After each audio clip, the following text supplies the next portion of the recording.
Hello friends, welcome to my channel study PYQ and this is Satyam Parmar. इसमें हम देख रहे हैं ज्योग्राफी से संबंधित पीवाईक्यू प्लस एमसीक्यू, जिसमें हमने टीजीटी के सभी पेपर सॉल्व किए।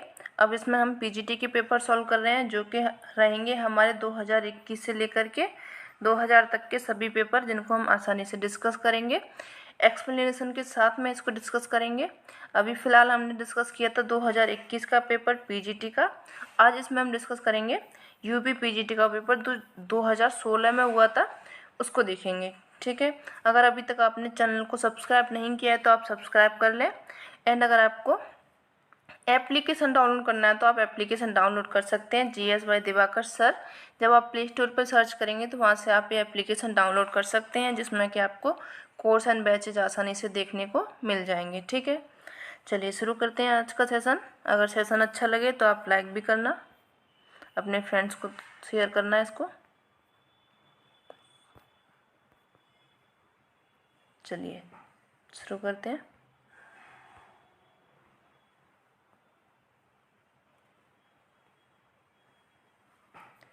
निम्नलिखित कथनों की जांच कीजिए और नीचे दिए गए कोड का इस्तेमाल करके उत्तर का सही चयन कीजिए। देख लेते हैं। सूर्य की सतह पर मौजूद काले धब्बों को सनस्पॉट कहा जाता है। ये ठीक है, आपके जो काले धब्बे होते हैं सूर्य पर पाए जाते हैं उनको सनस्पॉट ही कहा जाता है। सनस्पॉट अंधेरे क्षेत्रों के रूप में दिखाई देते हैं, क्योंकि वे अपने आसपास के वायुमंडल से लगभग 1500 डिग्री सेंटीग्रेड ठंडे होते हैं। ये भी ठीक है, इसीलिए तो वो अंधेरे दिखाई देते हैं, यानी कि काले दिखाई देते हैं। एक अकेला सनस्पॉट कुछ दिनों में या कुछ दिनों से कुछ महीनों तक रह सकता है। ये भी ठीक है आपका।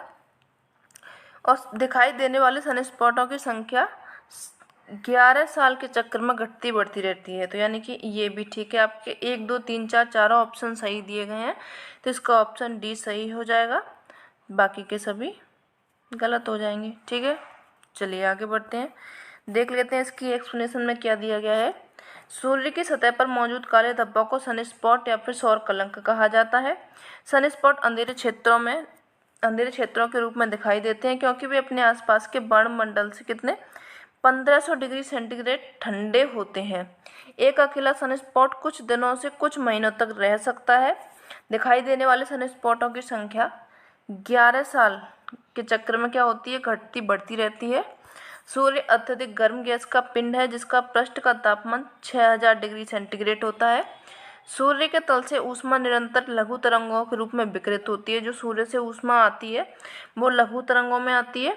सूर्य से विकिरित होने वाले इस ताप को सूर्य ताप कहते हैं, यानी कि जो पृथ्वी पर ताप आता है सूर्य से, उसको बोला जाता है क्या, सूर्य ताप बोला जाता है, या फिर इसको अंग्रेजी भाषा में इंसोलेशन बोल देते हैं।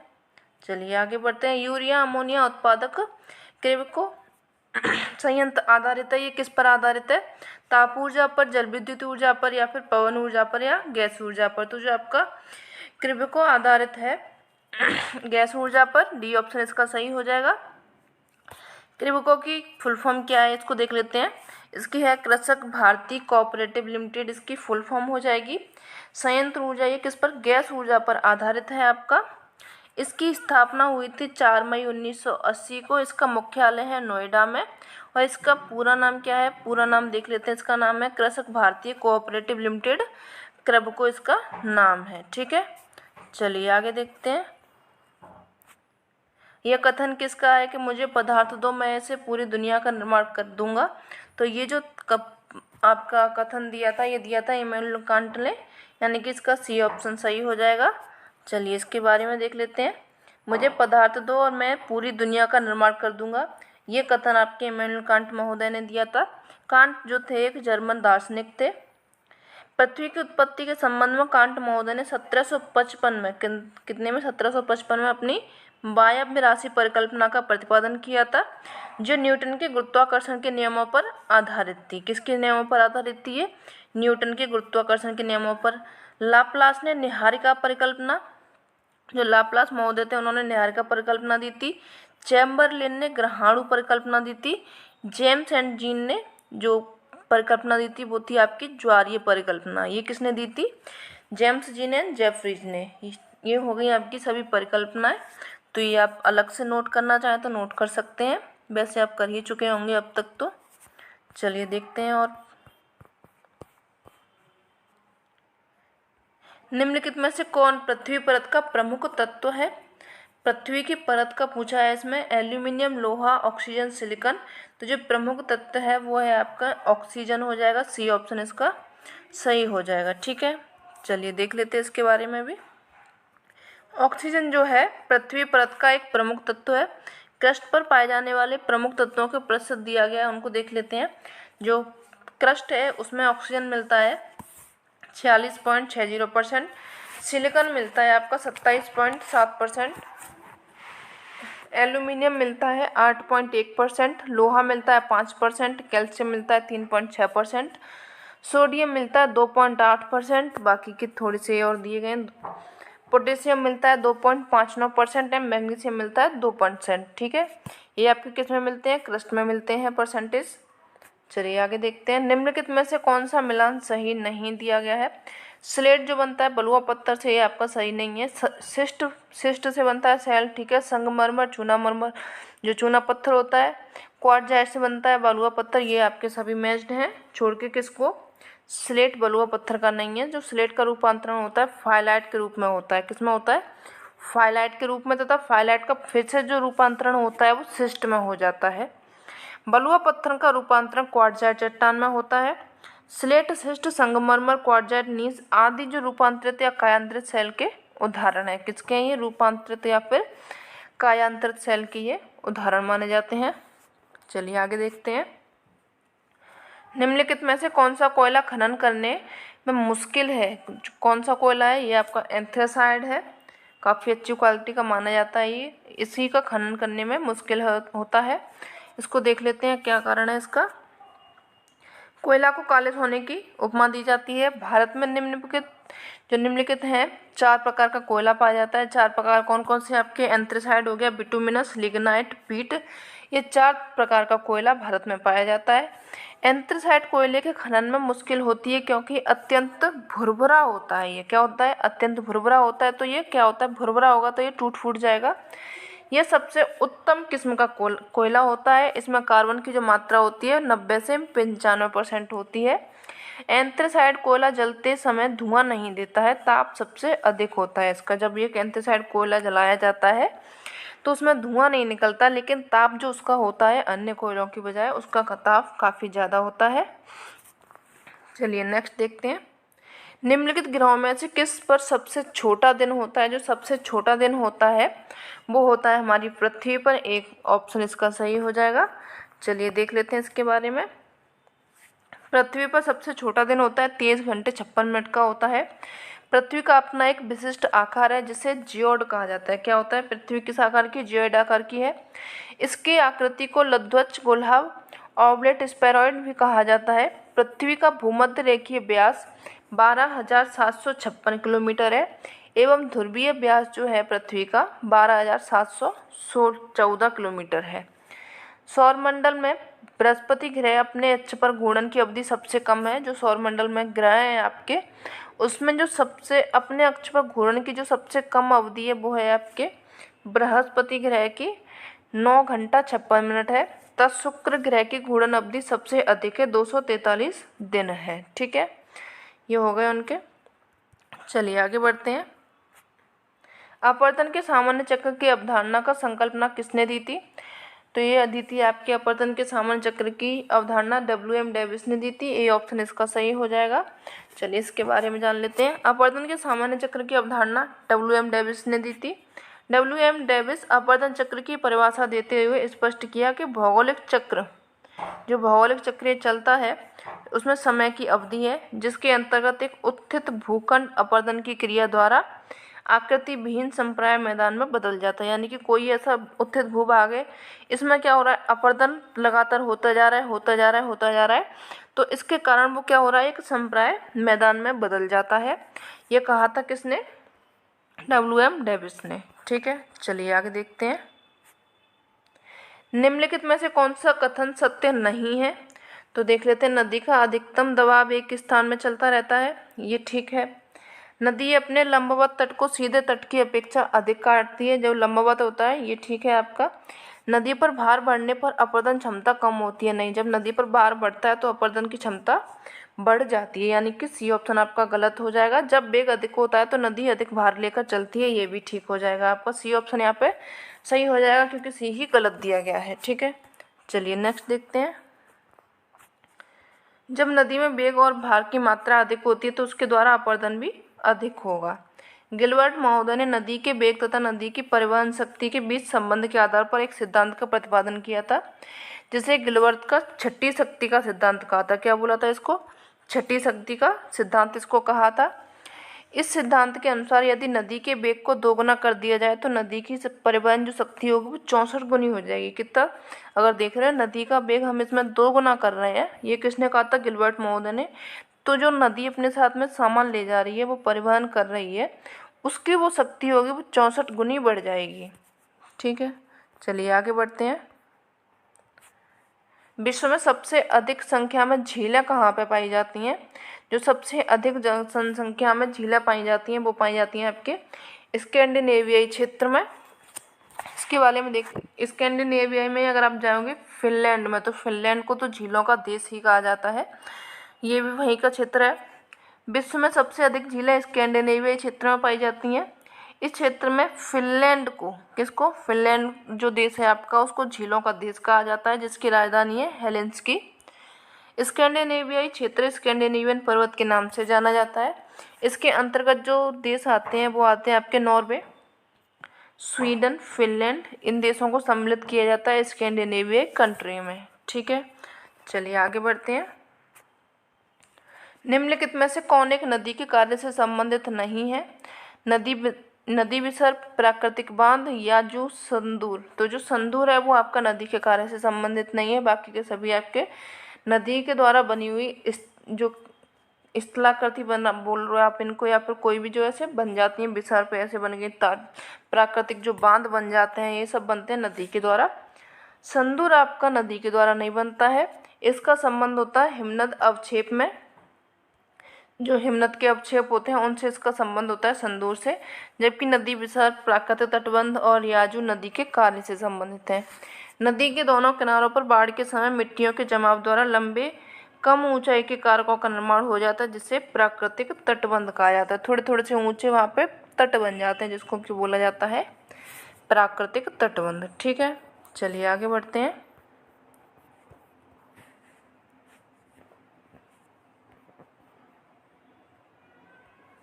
निम्नलिखित कथनों की जांच कीजिए तथा नीचे लिखे गए कोड का सही उपयोग करके सही उत्तर का चयन कीजिए। ठीक है, कोड देख लेते हैं, इनके थोड़ा सा ऊपर कर लेते हैं। एक मिनट ज़्यादा ही ऊपर हो गया।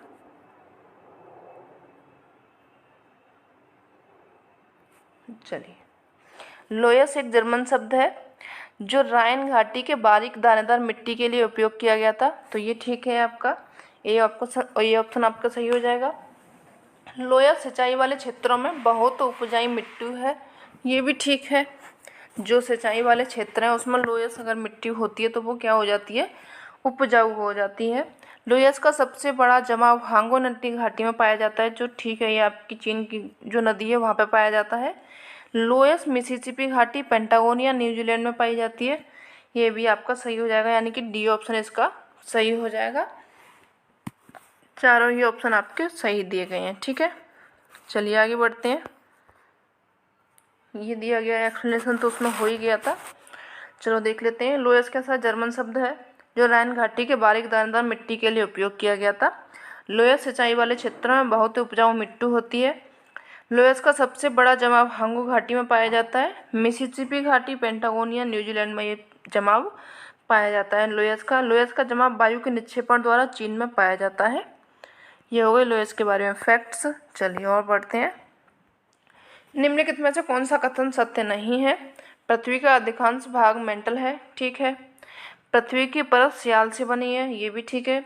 सागर तल सीमा से बना हुआ है, सागर तल सीमा से नहीं बना, ये आपका गलत, ये सही है आपका। सागर तल सीमा से बना हुआ है। सीमा सियाल के ऊपर तैर रहा है, ये गलत है। जो सियाल है वो सीमा के ऊपर तैर रहा है, ना कि सीमा सियाल के ऊपर तैर रहा है। तो यहाँ पे डी ऑप्शन आपका गलत हो जाएगा। ठीक है, चलिए इसके बारे में देख लेते हैं, एक्सप्लेनेशन दी गई है। सियाल सीमा के ऊपर तैरता है, ना कि सीमा के ऊपर सियाल तैरता है। ठीक है। पृथ्वी का अधिकांश भाग मेंटल से व्याप्त है, यानी कि मेंटल से बना हुआ है अधिकांश भाग, जिसमें पृथ्वी के समस्त आयतन का 83% तथा द्रव्यमान का 68% भाग पाया जाता है। स्वेज के अनुसार पृथ्वी की ऊपरी परत सियाल सिलिका प्लस एल्यूमिनियम से बनी हुई है, जिसकी रचना ग्रेनाइट चट्टान से हुई है। सागर तल है सीमा से बना हुआ है आपका, जिसकी रचना बेसाल्ट चट्टानों से हुई है। जो स्वेज महोदय थे उन्होंने पृथ्वी की आंतरिक संरचना को 3 संकेंद्रीय परतों में विभाजित किया था। सियाल, सीमा, निफे, ये 3 परतें बताई थी उन्होंने स्वेज महोदय ने। ठीक है। चलिए आगे बढ़ते हैं। कोल शब्द संबंधित है, कोल किससे संबंधित है? आपका ग्लेशियरों से, नदियों से, भूमिगत जल से या फिर समुद्र की लहरों से। तो ये कोल शब्द संबंधित है आपका ग्लेशियरों से। ठीक है। जब पहाड़ी के दोनों ओर सर्क विकसित होकर मिल जाते हैं, सर्क बनते हैं आपके, सर्क के बाद में जब वो मिल जाते हैं तो एक गड्ढा बन जाता है। क्या बन जाता है? गड्ढा बन जाता है। इस तरह मार्ग को कोल या फिर हिमानी दर्रा कहते हैं। इसको क्या बोला जाता है? कोल या फिर हिमानी दर्रा के नाम से इसको जाना जाता है।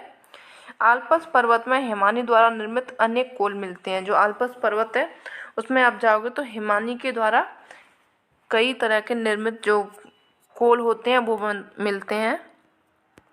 चलिए आगे बढ़ते हैं। निम्नलिखित कथनों का परीक्षण कीजिए, इनका सही उत्तर देखना है, सही है दोनों या गलत है। बहता हुआ जल अपरदन का अब तक का सबसे महत्वपूर्ण कारण रहा है, तो ये आपका सही हो जाएगा।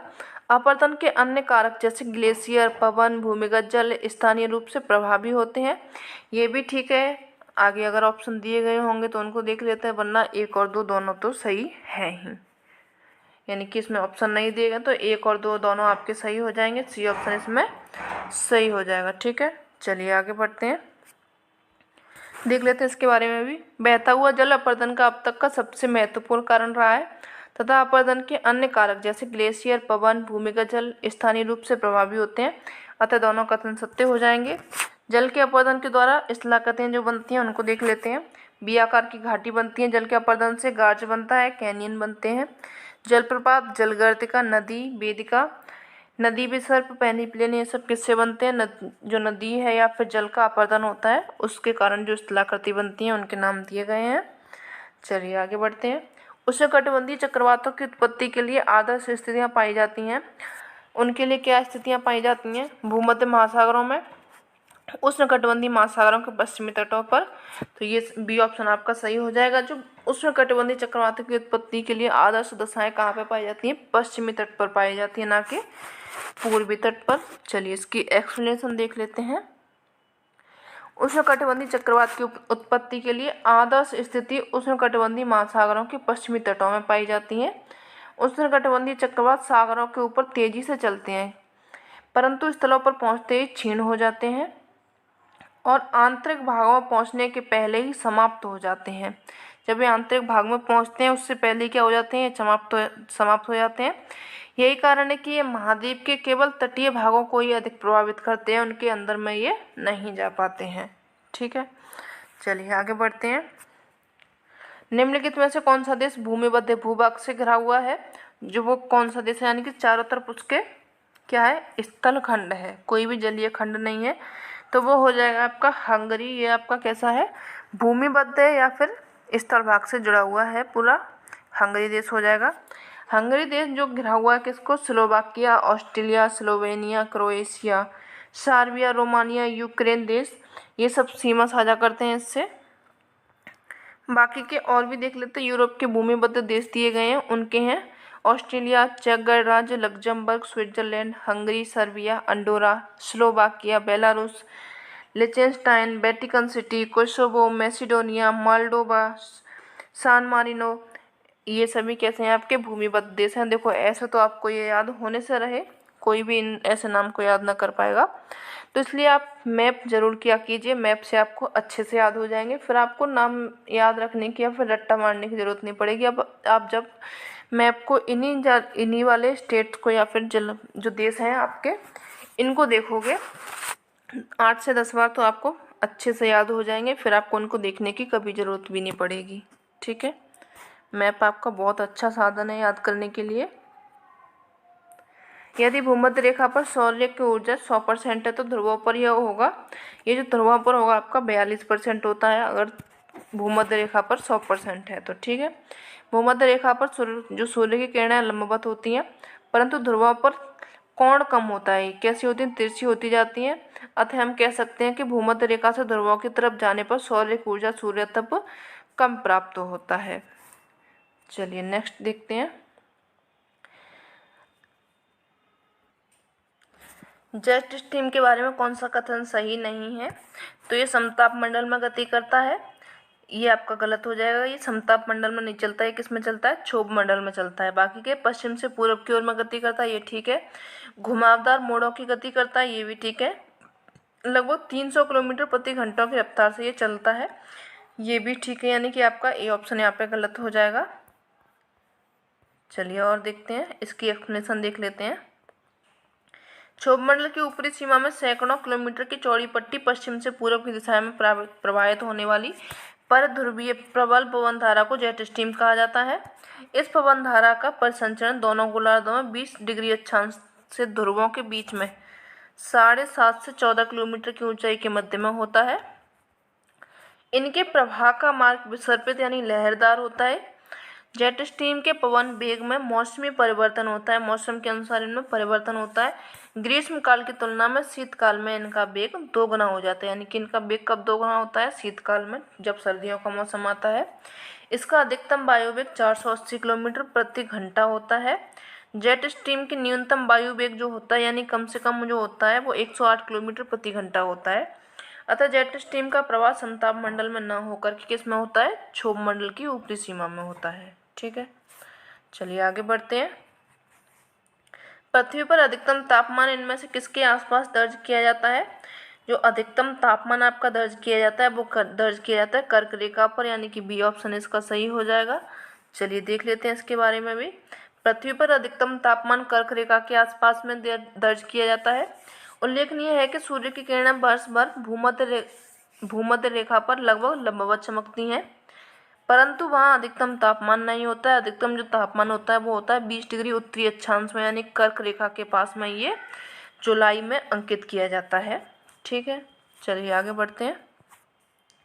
निम्नलिखित में से किसे ग्रहीय पवनों के लिए एक अवरोध माना जाता है? जो ग्रहीय पवनें चलती हैं उनमें अवरोध आ जाता है, वो किसके कारण आता है? वो आता है मानसूनी पवनों के कारण। बी ऑप्शन इसका सही हो जाएगा। चलिए देख लेते हैं इसके बारे में। मानसूनी पवनें ग्रहीय पवनों के लिए अवरोध मानी जाती हैं क्योंकि मानसूनी पवनें हैं ग्रहीय पवन के भागों को अतिक्रमण यानी कि मार्ग करती हैं, जिससे हवाएं विक्षेपित हो जाती हैं। आश्व अक्षांश, गरजता चालीसा, चीखता साटा ये सभी ग्रहीय पवनें हैं जो दक्षिणी गोलार्ध में तीव्र पवन के रूप में ये जानी जाती हैं। ये सब कैसी हैं? आपकी ग्रहीय पवनें हैं जो कि काफ़ी तीव्र गति से चलती है, क्योंकि जो दक्षिणी गोलार्ध है वहाँ पे स्थलखंड कम पाया जाता है, इसलिए कोई भी उनको जो पवनें चलती हैं उनको रुकावट नहीं मिलती है, जिस कारण से वो काफ़ी तेज चलती हैं। ठीक है, चलिए नेक्स्ट देखते हैं। समुद्र में खारेपन का मुख्य कारण क्या है? भूमि है, समुद्र जीवन है, उल्कापिंड है या फिर ज्वालामुखी है। तो समुद्र में जो खारेपन का मुख्य कारण है वो हो जाएगा आपका भूमि। भूमि जिससे सटा हुआ होगा उस सागर का लवणता अधिक होगी। सागरी लवणता का मुख्य स्रोत भूमि हो जाएगा। प्रारंभ में पृथ्वी की उत्पत्ति के समय प्रथम ठोस पपड़ी का निर्माण हुआ। इस पपड़ी में लवण की मात्रा अधिक थी। अपरदन के विभिन्न कारकों द्वारा लवण सागर में पहुंचाए जाने वाले सागर जिससे लवणता की मात्रा में वृद्धि होने लगी। हालांकि समुद्र में लवण पहुंचने के विभिन्न अपरदनात्मक कारक में नदियां सब प्रमुख हैं, परंतु सागरी लवणता की वृद्धि का जो प्रमुख कारण है वो नदियां नहीं है। जो सागर का कारण जो मेन माना जाता है वो माना जाता है भूमि को। ठीक है, चलिए नेक्स्ट देखते हैं। निम्नलिखित में से कौन सा कथन सत्य नहीं है पूछा गया है? बॉस जो जलडमरू मध्य है ऑस्ट्रेलिया तथा तस्मानिया के मध्य स्थित है, ये ठीक है आपका। टॉरस जलडमरू मध्य ऑस्ट्रेलिया एवं न्यू गिनी के बीच में स्थित है, ये भी ठीक है। कुक जलडमरू मध्य न्यूजीलैंड के 2 प्रमुख द्वीपों को अलग करता है, ये भी ठीक है। ग्रेट बैरियर रीफ न्यूजीलैंड के पश्चिम भाग में स्थित है, पश्चिम में नहीं जाएगी, आपके उत्तर पश्चिम भाग में जाएगी। किस में जाएगी? उत्तर पश्चिम भाग में होता तो ये आपका ऑप्शन सही हो जाता, वन नहीं तो ये इसी में गलत दिया गया है। देखिए कितनी छोटी सी गलती दी है यहाँ पे इतनी जल्दी हम नहीं पकड़ पाते जब हम पेपर सॉल्व कर रहे होते हैं। तो इसलिए आप जो ऑप्शन दिए गए हैं उनको काफ़ी ध्यान से पढ़ा करें, क्योंकि अब जो पेपर बन रहे हैं या फिर जिस हिसाब से पेपर हमारे कंपटीशन बढ़ता जा रहा है, उसके लिए पेपर का लेवल बहुत टफ करते जा रहे हैं। बहुत छोटी छोटी सी गलतियां दे रहे हैं जिनको कि हम नज़रअंदाज कर देते हैं। ठीक है, तो इसका डी ऑप्शन सही हो जाएगा, क्योंकि यही गलत हो गया। चलिए आगे बढ़ते हैं। ग्रेट बैरियर रीफ न्यूजीलैंड के उत्तर पश्चिम भाग में स्थित है। बाकी के बॉस जलडमरू मध्य आपका ऑस्ट्रेलिया एवं तस्मानिया के मध्य में है। टॉरस आपका किस में है? ऑस्ट्रेलिया न्यूगिनी के मध्य में स्थित है। और जो कुक जलडमरू मध्य है न्यूजीलैंड के उत्तरी एवं दक्षिणी द्वीप के इनके मध्य स्थित है, यानी कि उत्तरी एवं दक्षिणी द्वीप समूह के बीच में स्थित आपका कौन सा है? कुक जलडमरू मध्य। ये विश्व की सबसे बड़ी अवरोधक प्रवाल भित्ति का उदाहरण है। ग्रेट बैरियर रीफ के बारे में बताया गया है। यह विश्व की सबसे बड़ी कैसी है? अवरोधक प्रवाल भित्ति है, जिसकी लंबाई 1920 किलोमीटर तथा चौड़ाई है 11 से 12 किलोमीटर की चौड़ाई पाई जाती है। चलिए नेक्स्ट बढ़ते हैं। निम्नलिखित पारिस्थितिक तंत्रों में सबसे ज़्यादा प्राथमिक उत्पादन किसका होता है? सबसे ज़्यादा जो प्राथमिक उत्पादन होता है शैवाल तथा भित्तियों का, महाद्वीपीय मैग्नेट का, खुले महासागरों का, या फिर ज्वारीय नदीमुख का। तो ये इसमें सही हो जाएगा ए ऑप्शन, शैवाल एवं भित्तियों का सबसे ज़्यादा उत्पादन होता है। चलिए इसके बारे में देख लेते हैं। सागरीय तंत्रों में सबसे ज़्यादा प्राथमिक उत्पादन शैवाल, तल और भित्तियों का होता है। उल्लेखनीय है कि प्रवाल में उष्णकटिबंधीय सदाबहार वनों की तुलना में अधिक जैव विविधता पाई जाती है, क्योंकि प्रवालों की 1 लाख प्रजातियाँ 10 लाख प्रजातियाँ। इसी कारण प्रवालों को सामुद्रिक वर्षा वन कहा जाता है। जो प्रवाल है उनको क्या बोला जाता है? सामुद्रिक वर्षा वन है, क्योंकि प्रवालों की कितनी है? 10 लाख प्रजातियाँ समुद्र सागरों में पाई जाती हैं। जो प्रवाल होते हैं उनके विकास के लिए टेम्परेचर आपका 20 से 21 डिग्री चाहिए होता है। प्रवाल की उत्पत्ति तथा विकास के लिए उथला सागर चाहिए होता है, ज़्यादा गहराई में वो नहीं पनप पाते हैं, मर जाते हैं। प्रवाल कम गहराई पर पाए जाते हैं। 200 से 250 फीट या फिर 60 से 70 मीटर से अधिक गहराई पर प्रवाल क्या होते हैं? मर जाते हैं, क्योंकि वहाँ पर उनको प्रकाश नहीं मिलता है। ठीक है, निम्नलिखित समुद्र स्तनधारियों में से कौन सा जीव शाकाहारी है? तो जो गाय है आपकी, समुद्री गाय, वो शाकाहारी में आती है। बाकी की सील मछली, दरियाई घोड़ा, समुद्री शेर, ये सब कैसे हो गए आपके? ये मांसाहारी हो जाएंगे। समुद्री गाय जो वो शाकाहारी में आती है। ठीक है, समुद्री स्तनधारियों में समुद्री गाय शाकाहारी है। समुद्री जो सी काऊ होती है, जल में रहने वाले शाकाहारी स्तनधारी प्राणियों में एक जीव है, जिसके सदस्य नदियों और समुद्री तट वाले क्षेत्रों में रहते हैं। सील मछली, समुद्री शेर, दरियाई घोड़ा, ये सभी स्तनधारी मांसाहारी के अंतर्गत में आते हैं, ना कि शाकाहारी के में। ठीक है, चलिए नेक्स्ट क्वेश्चन देखते हैं। निम्नलिखित में से कौन सा कथन सत्य नहीं है? महासागरों में घुले हुए नमक को लवणता कहा जाता है, ये ठीक है आपका। महासागरों की औसत लवणता 35 ppm है, ये भी ठीक हो जाएगा। भूमध्य रेखा के आसपास उच्चतम लवणता पाई जाती है, तो ये गलत हो जाएगा आपका। उच्चतम लवणता भूमध्य रेखा के पास में नहीं पाई जाती है। आर्कटिक महासागर में सबसे कम लवणता पाई जाती है, तो ये भी आपका सही हो जाएगा, यानी कि सी ऑप्शन यहाँ पे गलत हो जाएगा, वो ही सही हो जाएगा। भूमध्य रेखा के आसपास लवणता कम पाई जाती है, क्योंकि भूमध्य रेखा पर वर्षा की मात्रा सर्वाधिक होती है, यानी कि वहाँ पे पर डे वर्षा होती है। जिस स्थान पर वर्षा की मात्रा अधिक होती है वहाँ पर लवणता कम पाई जाती है। उच्चतम जो लवणता पाई जाती है 20 से 40 डिग्री उत्तरी अक्षांशों में पाई जाती है, जहाँ पर कि उसकी मात्रा कितनी है? 36 ppm है। सामान्यतः भूमध्य रेखा से ध्रुवों की ओर जाने पर लवणता में कमी आती है। महासागरों की औसत लवणता जो है वो टोटल 35 ppm मानी जाती है, या फिर औसत जो निकाला गया है वो 35 ppm है। ठीक है, चलिए नेक्स्ट देखते हैं। जर्मनी में हिमगर्भ सर को क्या कहा जाता है? जो जर्मनी में सर को बोला जाता है कार। डी ऑप्शन इसका सही हो जाएगा। ठीक है, जर्मनी में हिमगर्भ को कौर कहा जाता है। सर्क हिमनद की घाटी के शीर्ष भाग पर एक अर्धवृत्ताकार, एक कटोरे के आकार का विशाल गहरा गर्त होता है। इस तरह से ये बन जाता है, गर्त टाइप में बन जाता है, जिसका पार्श्व या किनारा खड़े ढाल वाला होता है। सर्क जो होता है प्राय हिम से भरे होते हैं, यानी कि इसमें क्या होता है? बर्फ भरी होती है। इस कारण इन्हें हिमगहर या फिर हिमागार या फिर हिमगर्त इनको कहा जाता है। ठीक है, चलिए नेक्स्ट देखते हैं।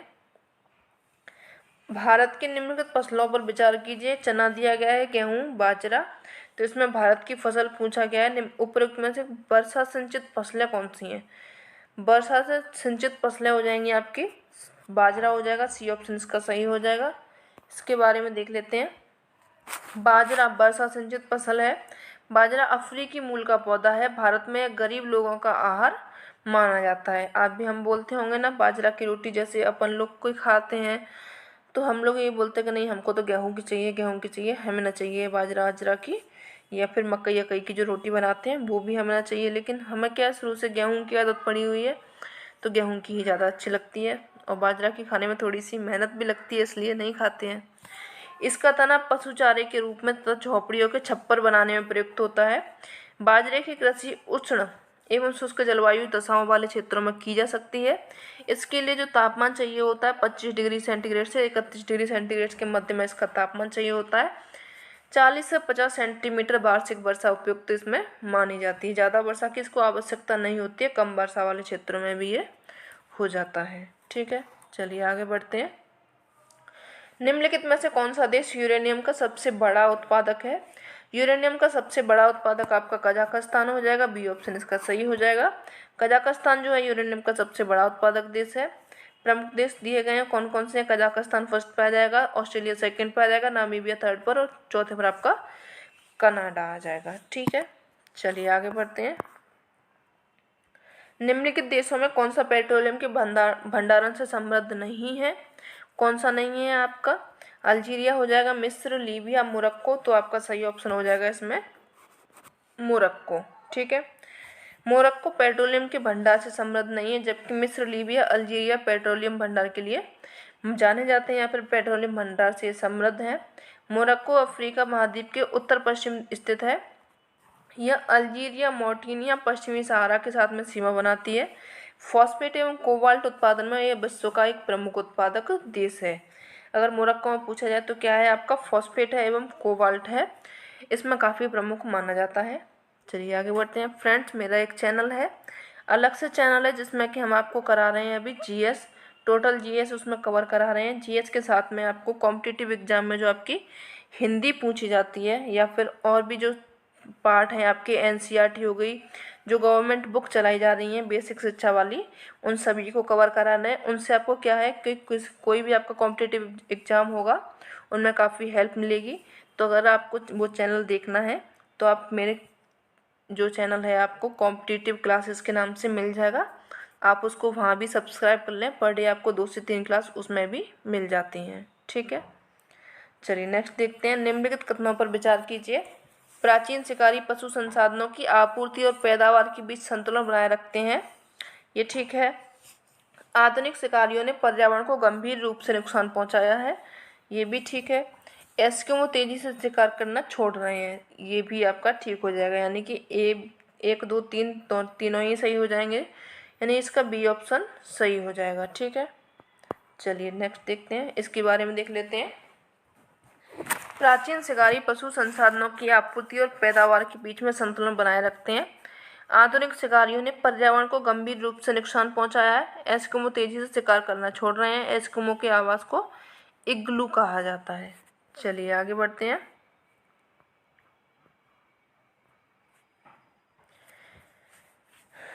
बांध दिए गए हैं, और कौन सा मिल नहीं खा रहा है इनसे, उनको देख रहे हैं। जो अक्सम्बो बांध है घाना में है, ये ठीक है आपका। हुबर बांध संयुक्त राज्य अमेरिका में, ये ठीक है।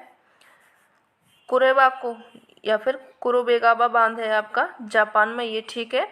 बारगेम्बा बांध दक्षिण अफ्रीका में नहीं है, यानी कि डी ऑप्शन इसका सही हो जाएगा, क्योंकि यही सही से सुमेलित नहीं है। ये कहाँ पे आपका? जापान में है कुरुबेगा बांध, बाकी के सभी सही हो जाएंगे। ठीक है, अच्छा इसमें बारगेम्बा आपका कहाँ पे है? ऑस्ट्रेलिया में है। चलिए आगे देखते हैं। किलिमंजारो पर्वत स्थित है, ये पर्वत कहाँ पे है आपका? केन्या में, सोमालिया में, तंजानिया में, या फिर मोजाम्बिक में। तो ये जो आपका किलिमंजारो पर्वत है आपका तंजानिया में है, सी ऑप्शन इसका सही हो जाएगा। ये कैसा पर्वत है आपका? एक ज्वालामुखी पर्वत है, जो कि अफ्रीका महाद्वीप का उच्चतम स्थान भी है। अफ्रीका सबसे ऊंचा स्थान इसको माना जाता है, या फिर सबसे ऊंचा पर्वत माना जाता है किलिमंजारो को। बी, सी ऑप्शन इसका सही हो जाएगा। चलिए नेक्स्ट देखते हैं, इनमें से कौन सा एक सेमेटिक जनजाति नहीं है। अरबी, मिस्रवासी, ईरानी, यहूदी। तो ईरानी आपके सेमेटिक जनजाति में नहीं आते, बाकी अरबी, मिस्रवासी, ये जो यहूदी हैं ये सब किस में आते हैं, आपके सेमेटिक जनजाति में आते हैं। मुख्यतः पश्चिमी एशिया में फैला हुआ सेमेटिक भाषा परिवार है, जिसे विश्व के दो प्रमुख धर्मों यहूदी एवं इस्लाम की धार्मिक पुस्तकें लिखी गई हैं। इस भाषा परिवार का अंतर्राष्ट्रीय महत्व बोलने वाले लोगों की संख्या की तुलना में धार्मिक कारण से अधिक है। किसमें ये धार्मिक कारण का काफ़ी अधिक माना जाता है। चलिए नेक्स्ट देखते हैं, मानव विकास सूचकांक में भारत का कौन सा राज्य सबसे अधिक विकसित है। हरियाणा, केरल, महाराष्ट्र या फिर पंजाब। तो केरल जो राज्य है आपका मानव विकास सूचकांक में सबसे अधिक विकसित माना जाता है, यानी कि इसका बी ऑप्शन सही हो जाएगा। इसकी राजधानी क्या है, तिरुवनंतपुरम है। मानव विकास सूचकांक का प्रतिपादन जो किया था पाकिस्तानी अर्थशास्त्री थे महबूब उल हक ने किया था। चलिए नेक्स्ट देखते हैं,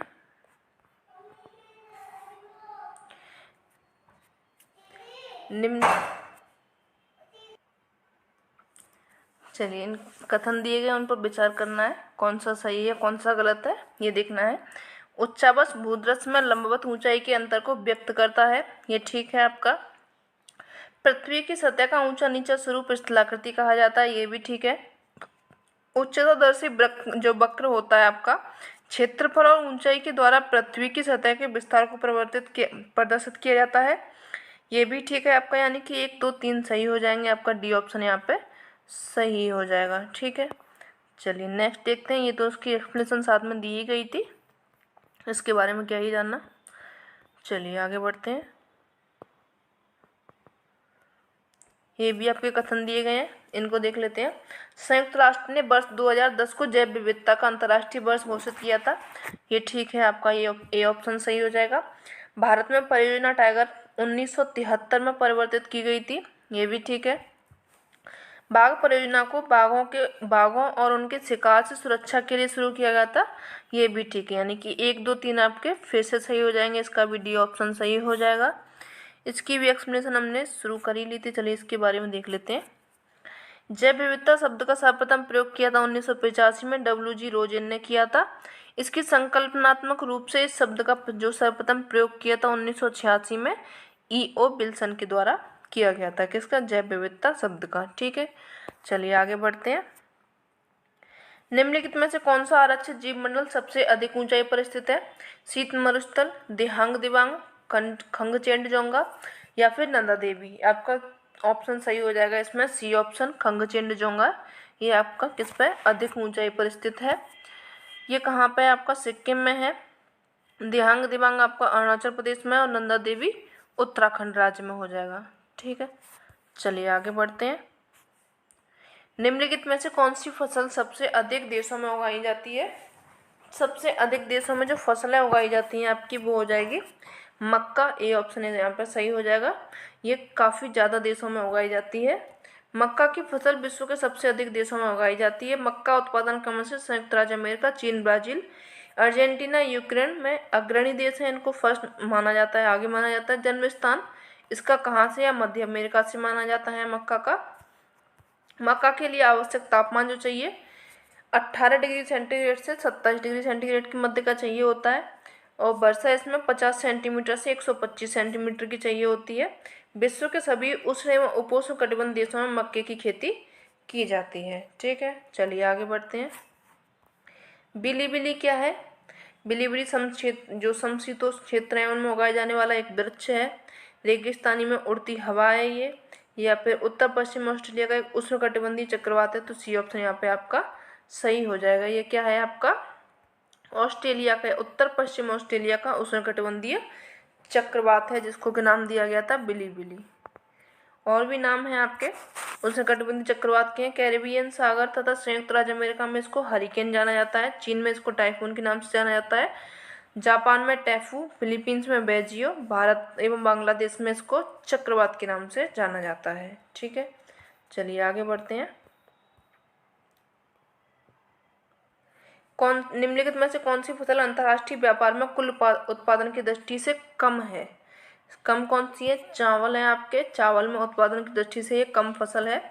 ये ऑप्शन इसका सही हो जाएगा। चावल की फसल अंतर्राष्ट्रीय व्यापार में कुल उत्पादन की दृष्टि से कम है, क्योंकि चावल की फसल मुख्यतः अत्यधिक जनसंख्या वाले देशों में होती है। चावल उत्पादन करने वाले जो शीर्ष देश हैं 2020 के अनुसार दिए गए हैं, उनको देख लेते हैं। चीन हो जाएगा फर्स्ट पर, दूसरे पर आपका भारत, तीसरे पर बांग्लादेश, चौथे पर इंडोनेशिया, पांचवे पर आपका वियतनाम हो जाएगा। चीन, भारत, बांग्लादेश, इंडोनेशिया, वियतनाम, ये हो गए आपके 5 देश शीर्ष हो जाएंगे चावल उत्पादन में। डायमंड रिंग की घटना देखी गई थी पूर्ण जो सूर्य ग्रहण की शुरुआत हुई थी तब, पूर्ण सौर ग्रहण के अंत में, या फिर केवल पर ध्रुवीय जो परिधीय क्षेत्र थे उनकी समग्रता निशान के साथ में।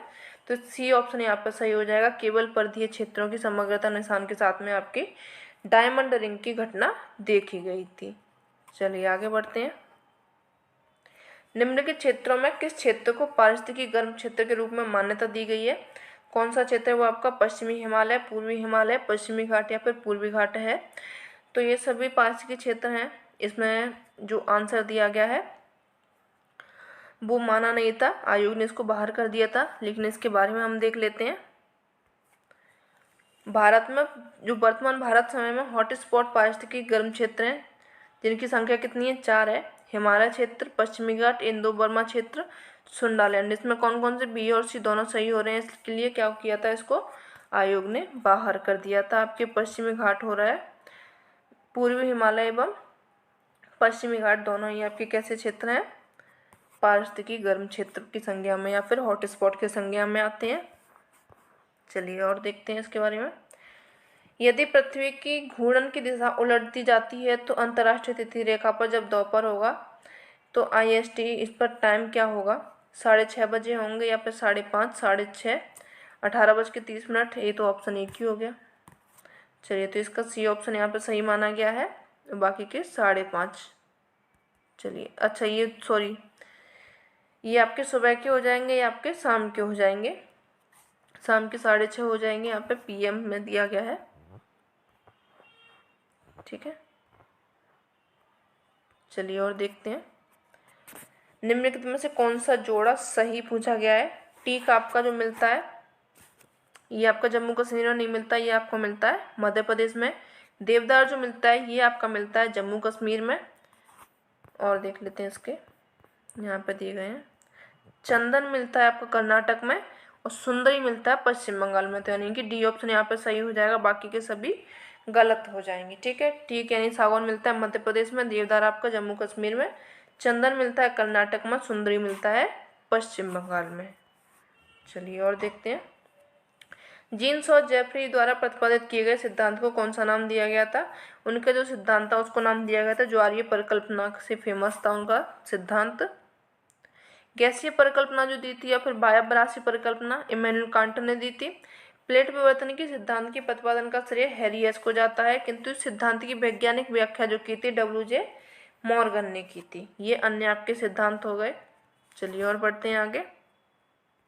भूकंप की कौन सी तरंग तरल माध्यम से गुजरने के दौरान से अपवर्तित हो जाती है? कौन सी होती है? तो ये आपकी पी तरंगें हैं, जो कि कहाँ से? तरल माध्यम से गुजरती हैं। तो क्या हो जाती हैं? अपवर्तित हो जाती हैं, यानी कि लहरा जाती हैं। भूकंप की पी तरंगें तरल माध्यम से गुजरने के दौरान अपवर्तित हो जाती हैं। पी तरंगें ध्वनि तरंगें जैसी होती हैं, ठोस, तरल, गैस तीनों प्रकार के पदार्थों से गुजर सकती हैं। एस तरंगें जो होती हैं वो केवल ठोस में ही जाती हैं, तरल पदार्थों में क्या हो जाती हैं? लुप्त हो जाती हैं, उनमें चली जाती हैं, अंदर दिखाई नहीं देती हैं ये। चलिए और देखते हैं। आयन मंडल के बारे में क्या सत्य नहीं है? आयन मंडल के बारे में दिया गया है, यह रेडियो तरंगों को परावर्तित करता है, यह गैसों एवं गैसों आयनिक रूप में ठंडी होती है, यह वातावरण की ठंडी परत है, यह मध्यमंडल तापमंडल के मध्य अध्यारोपित होती है। तो इसका ऑप्शन जो सही हो जाएगा, सही नहीं पूछा गया है तो ये ठंडी परत नहीं है। सी ऑप्शन इसका सही हो जाएगा, क्योंकि ये गलत दिया गया है, बाकी के सभी सही से दिए गए हैं। चलिए इसके बारे में देख लेते हैं। वातावरण की जो सबसे ठंडी परत है मध्यमंडल है, 80 किलोमीटर की ऊंचाई पर इसका तापमान -80 डिग्री सेंटीग्रेड होता है। यह 100 डिग्री सेंटीग्रेड से -133 डिग्री सेंटीग्रेड तक ये हो सकता है। आयन मंडल का जो विस्तार पाया जाता है 80 से 640 किलोमीटर तक पाया जाता है। आयन मंडल को तापमंडल भी कहा जाता है। इस मंडल में तापमान तेजी से बढ़ता है। इसकी ऊपरी सीमा पर तापमान बढ़कर 1700 डिग्री सेंटीग्रेड हो जाता है। पृथ्वी से प्रेषित रेडियो तरंगें इसी मंडल में परावर्तित होती हैं। पुनः वापस लौटकर यह गैस आयनिक रूप में होती हैं। किसके गैसें किस में होती हैं? आयनिक रूप में होती हैं, जब ये तरंगें परावर्तित होती हैं तो। ठीक है, चलिए आगे बढ़ते हैं। राजस्थान में बहुत कम वर्षा होती है। कारण क्या दिया गया इसमें? यहाँ पे बहुत गर्मी होती है, या फिर यहाँ पानी उपलब्ध नहीं है, इसलिए हवाएं शुष्क रहती हैं। मानसून क्षेत्र पहुँचने में असफल होता है, या फिर हवाएं किसी भी प्रकार की बाधाओं के संपर्क में नहीं आती हैं, जिस कारण उन्हें ठंडा होने के लिए आवश्यक ऊंचाई नहीं प्राप्त हो पाता है। तो जो सबसे आपका सफिशिएंट आंसर जो दिख रहा है इसमें डी हो जाएगा, क्योंकि जो राजस्थान है वहाँ पे हवाएं जो आती हैं उनको जो मरुस्थलीय इलाका है वहाँ पे टकराने के लिए कोई क्षेत्र मिलता ही नहीं है कि हवाएं टकराएं तो वहाँ पे बारिश हो।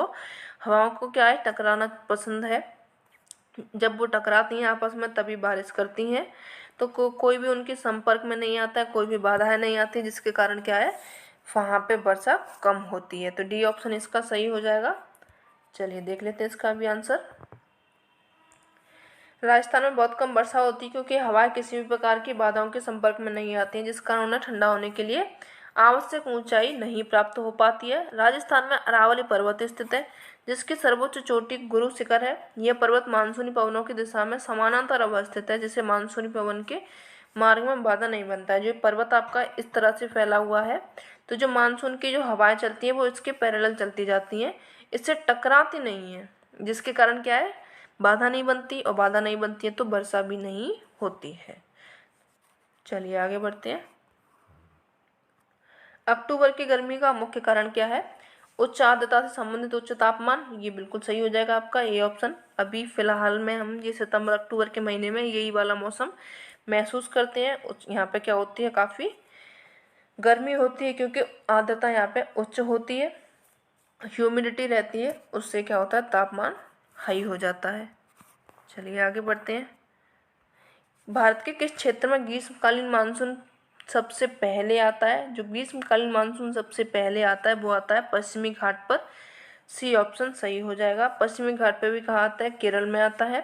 भारत में ग्रीष्मकालीन मानसून जो आता है सबसे पहले पश्चिमी घाट पर आता है। केरल के मालाबार तट पर 1 से 5 जून तक पहुंच जाता है। कब पहुंच जाता है? 1 से 5 जून के मध्य में ये पहुंच जाता है। देश में जो मानसून की अवधि में अंतर पाया जाता है, जिन भागों में मानसून सबसे पहले आता है वहाँ सबसे अधिक समय तक ये मानसून रहता है। जहाँ देर से पहुँचता है वहाँ जल्दी लौट भी जाता है। केरल में मानसून की अवधि 1 जून से 30 नवंबर होती है, कई सारे महीने इसके होते हैं। जबकि जो पंजाब के मैदान में ये अवधि 1 जुलाई से 20 सितंबर के मध्य तक रहती है। ठीक है, क्योंकि 20 सितंबर से क्या होता है? मानसून अपने घर चले जाते हैं, वापस जाते हैं, वो मेहमान आते हैं ना। ये केरल में कौन सा वन्यजीव रिजर्व हाथियों के लिए जाना जाता है? तो जो केरल का रिजर्व है वो है आपका पेरियार रिजर्व, ये हाथियों के लिए जाना जाता है। और देख लेते हैं पराकल जो वन्यजीव रिजर्व है आपका आंध्र प्रदेश में, चंद्रप्रभा उत्तर प्रदेश में, और कान्हा कहाँ पर? ये आपका मध्य प्रदेश में है। ठीक है, चलिए और देखते हैं। भारत का धरातल पत्रक कौन तैयार करता है? तो ये करता है आपका सर्वे ऑफ इंडिया, ये धरातल पत्रक तैयार करता है। इसके बारे में देख लेते हैं। धरातल पत्रक सर्वे ऑफ इंडिया तैयार करता है भारतीय सर्वेक्षण विभाग। सर्वे ऑफ इंडिया भारत का नक्शा बनाने और सर्वेक्षण करने वाली एजेंसी है। इसका गठन 1767 ईस्वी में ब्रिटिश ईस्ट इंडिया कंपनी के क्षेत्रों को संगठित करने हेतु किया गया था। इसका मुख्यालय है देहरादून में। ठीक है, चलिए और देख लेते हैं। हिंदुस्तान मशीन टूल्स लिमिटेड एक प्रमुख संयंत्र है। किसका है ये? भोपाल में, विशाखापत्तनम में, पिंजौर में, या फिर कोलकाता में। तो ये आपका कहाँ पे है? पिंजौर में है। सी ऑप्शन इसका सही हो जाएगा। चलिए इसके बारे में भी देख लेते हैं। हिंदुस्तान मशीन टूल्स लिमिटेड एक प्रमुख संयंत्र है जो कि पिंजौर में स्थित है। HMT machine tools limited Bengaluru में है, कोच्चि में है, हैदराबाद, पिंजौर, अजमेर में स्थित 6 विनिर्माण इकाइयों में लगभग 2500 के कार्यबल के साथ में औद्योगिक मशीनों और उपकरणों का निर्माण ये करता है। Hindustan machine tools limited Bharat में भारी उद्योग और सार्वजनिक उद्यम मंत्रालय के अधीन एक राज्य के स्वामित्व वाली होल्डिंग कंपनी है। यह company machine tools, printing machinery, खाद्य प्रसंस्करण मशीनरी, घड़ियों, ट्रैक्टर, बियरिंग्स का निर्माण ये करती है। ठीक है, चलिए नेक्स्ट देखते हैं। भारत की 2011 की जनगणना के अनुसार देश में सबसे कम लिंगानुपात किस राज्य में पाया गया है? सबसे जो कम लिंगानुपात पाया गया है वो पाया गया है हरियाणा में। बी ऑप्शन इसका सही हो जाएगा। चलिए देख लेते हैं इनके बारे में भी। भारत की जो 2011 की जनगणना हुई थी उसमें देश में सबसे कम लिंगानुपात हरियाणा राज्य में पाया गया है। भारत का लिंगानुपात 943 है। आरोही क्रम में छोटे से बड़े में देख लेते हैं। हरियाणा का पाया गया था 879, कश्मीर का 889, सिक्किम का 890, पंजाब का 895, उत्तर प्रदेश का 912। ठीक है, चलिए आगे बढ़ते हैं। एक दिन सूर्य पृथ्वी के सबसे निकट होता है तब पृथ्वी के लिए कहा जाता है, तो उसको जो कहा जाता है उपसौर या फिर पेरिहेलियन की स्थिति उसको बोला जाता है। बी ऑप्शन यहाँ पे सही हो जाएगा। ये स्थिति 3 जनवरी को होती है। जब सबसे दूर होता है सूर्य तो उसको अपसौर या फिर अपहेलियन कहा जाता है, जो कि स्थिति आपको 4 जुलाई को होती है। ठीक है, चलिए नेक्स्ट देखते हैं। निम्नलिखित में से गहन खेती की प्रमुख विशेषताएं हैं। गहन खेती की प्रमुख विशेषताएं क्या कहें आपकी? श्रम का अधिक उपयोग होता है, आबादी का उच्च घनत्व होता है, ये भी ठीक है। स्वामित्व का छोटा आकार होता है, ये भी ठीक है। मशीनरी पर जोर होता है, मशीनरी पर जोर इनमें नहीं होता है। जो गहन खेती होती है वहाँ पे तो जनसंख्या इतनी है भैया, मशीन कहाँ से ले आएंगे, वो खुद ही इतना कर लेते हैं। तो 1, 2, 3 आपके डी ऑप्शन सही हो जाएगा। चलिए देखते हैं इसकी एक्सप्लेनेशन देख लेते हैं। गहन कृषि मुख्य रूप से अधिक जनसंख्या वाले क्षेत्रों में की जाती है। इस प्रकार की कृषि में फसलों का अधिक से अधिक उत्पादन प्राप्त करने हेतु कृषि भूमि में प्रत्येक इकाई पर अधिक मात्रा में पूंजी एवं श्रम का उपयोग किया जाता है। कम क्षेत्र से अधिकतम उत्पादन प्राप्त करना इस खेती का या फिर इस कृषि का उद्देश्य होता है। ठीक है, चलिए आगे बढ़ते हैं। ऑपरेशन जो फ्लड है किससे संबंधित है? बाढ़ नियंत्रण से, सिंचाई सुविधाओं के प्रावधान से, अंतर्देशीय जलमार्गों के विकास से या फिर शहरों में दूध की उपलब्धता से। तो ऑपरेशन जो फ्लड चलाया गया था वो शहरों में दूध की उपलब्धता के लिए चलाया गया था। डी ऑप्शन इसका सही हो जाएगा। ठीक है, चलिए देख लेते हैं। क्रांतियाँ भी हुई थी इनके लिए। क्रांतियाँ फेमस है। हरित क्रांति खाद्यान्न उत्पादन के लिए, नीली क्रांति मत्स्य उत्पादन के लिए, भूरी क्रांति उर्वरक उत्पादन के लिए, रजत क्रांति जो हुई थी आपकी अंडा उत्पादन के लिए जानी जाती है। चलिए और बढ़ते हैं, आगे बढ़ते हैं। निम्नलिखित में से कौन सा कथन सत्य है? कपास केवल काली मिट्टी पर ही उगाया जाता है। केवल से थोड़ा ज़्यादा वैसा हो जाता है तो ये गलत हो जाएगा। राजस्थान का पूर्वी भाग पश्चिमी भाग की तुलना में अधिक आर्द्र है, ये ठीक है आपका। तमिलनाडु की जलवायु पश्चिमी विक्षोभ के प्रभाव को दर्शाती है, ये ठीक नहीं है। राजस्थान का पूरा भाग रेगिस्तान रेतीला है, ये भी ठीक नहीं होगा क्योंकि पूरा भाग राजस्थानी वो रेगिस्तानी रेतीला नहीं है, यानी कि इसका बी ऑप्शन सही हो जाएगा। इसके बारे में देख लेते हैं। राजस्थान का पूर्वी भाग पश्चिमी भाग की तुलना में अधिक आर्द्र है, ये ठीक है क्योंकि पश्चिमी भाग तक पहुँचते पहुँचते हवाओं में आर्द्रता की मात्रा जो मात्रा होती है अत्यधिक कम हो जाती है। राजस्थान की नदी लूनी है जो कच्छ के रण के दलदल में विलुप्त हो जाती है। बाल्टोरा तक इस नदी का जल मीठा होता है, उसके आगे यह कैसा हो जाता है? खारा होता जाता है। सांभर, डिंडवाना, डेगना आदि राजस्थान की प्रमुख नमकीन झीलें हैं। चलिए नेक्स्ट देखते हैं।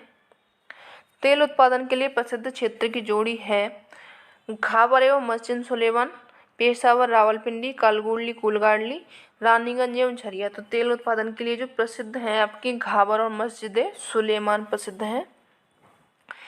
चलिए इसके बारे में देख लेते हैं, ये कहाँ की हैं। घाबर आपकी सऊदी अरब की है, सुलेमान ये आपकी ईरान की है। आबकाइब, काथिफ, घाबर, दम्मान, धारहरन सऊदी अरब का प्रमुख पेट्रोलियम उत्पादक क्षेत्र है। ये कहाँ के हैं? सऊदी अरब के हैं। चलिए और देखते हैं। सुएज नहर ने किन 2 स्थलों या महाद्वीपों के मध्य की दूरी को कम किया है? तो उनने जो मध्य किसकी दूरी को किया है? ये किया है आपके यूरोप और दक्षिण एशिया की मध्य की दूरी को कम किया है। सुएज नहर के बनने से काफ़ी दूरी इसमें कम हो चुकी है। सुएज नहर ने यूरोप तथा दक्षिण एशिया के मध्य की दूरी को कम किया है। सुएज नहर का जो निर्माण हुआ था 1869 में हुआ था। मिस्र के उत्तर में हुआ था। एक मिनट फ्रेंड्स, ये कहाँ पे हुआ था? मिस्र के उत्तर में हुआ था। पोर्ट सईद एवं दक्षिण में स्थित स्वेज पत्तन के भूमध्य सागर एवं लाल सागर को जोड़ने हेतु इसका कार्य किया गया था। यह यूरोप को हिंद महासागर में एक नवीन मार्ग प्रदान करता है। यह लिवरपूल कोलंबो के बीच में प्रत्यक्ष समुद्री मार्ग की दूरी को उत्तमाशांतरी मार्ग की तुलना में कम करता है। इसका राष्ट्रीयकरण किया गया था 1956 में। इस पर मिस्र का अधिकार है। ठीक है, कौन से देश का अधिकार है इस पर? मिस्र का अधिकार है। चलिए नेक्स्ट देखते हैं।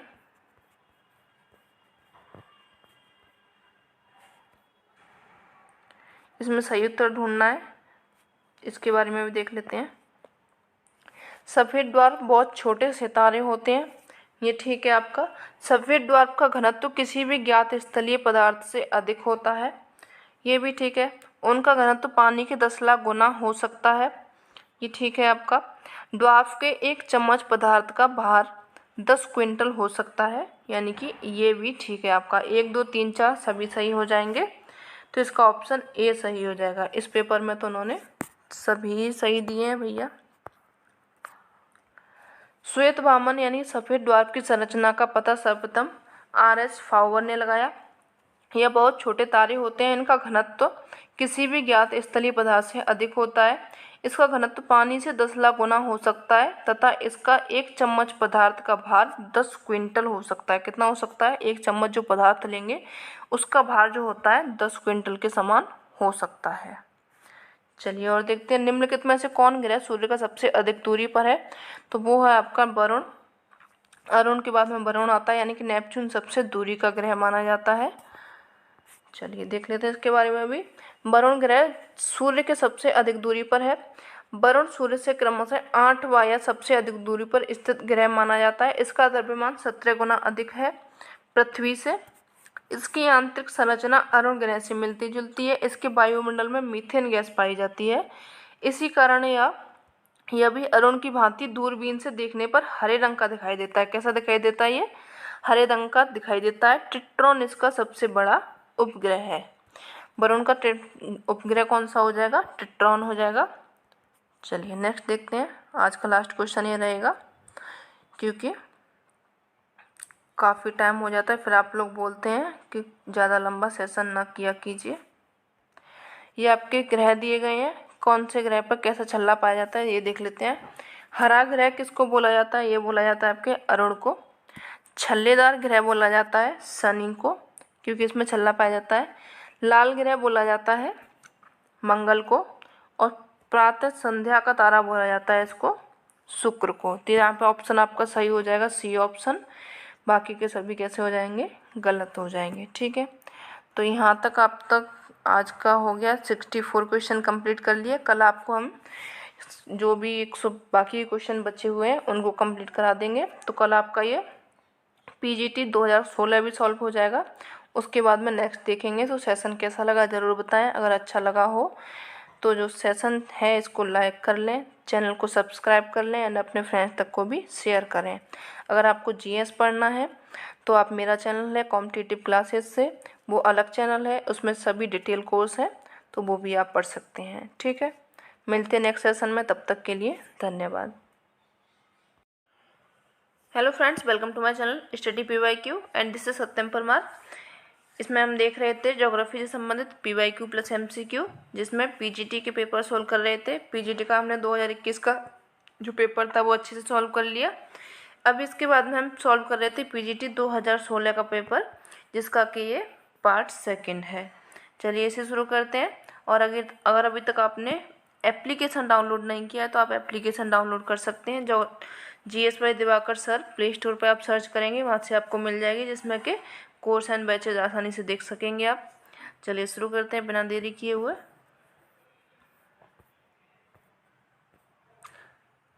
सिक्सटी 64 क्वेश्चन हमने कंप्लीट कर लिए थे। 65 से शुरू करेंगे।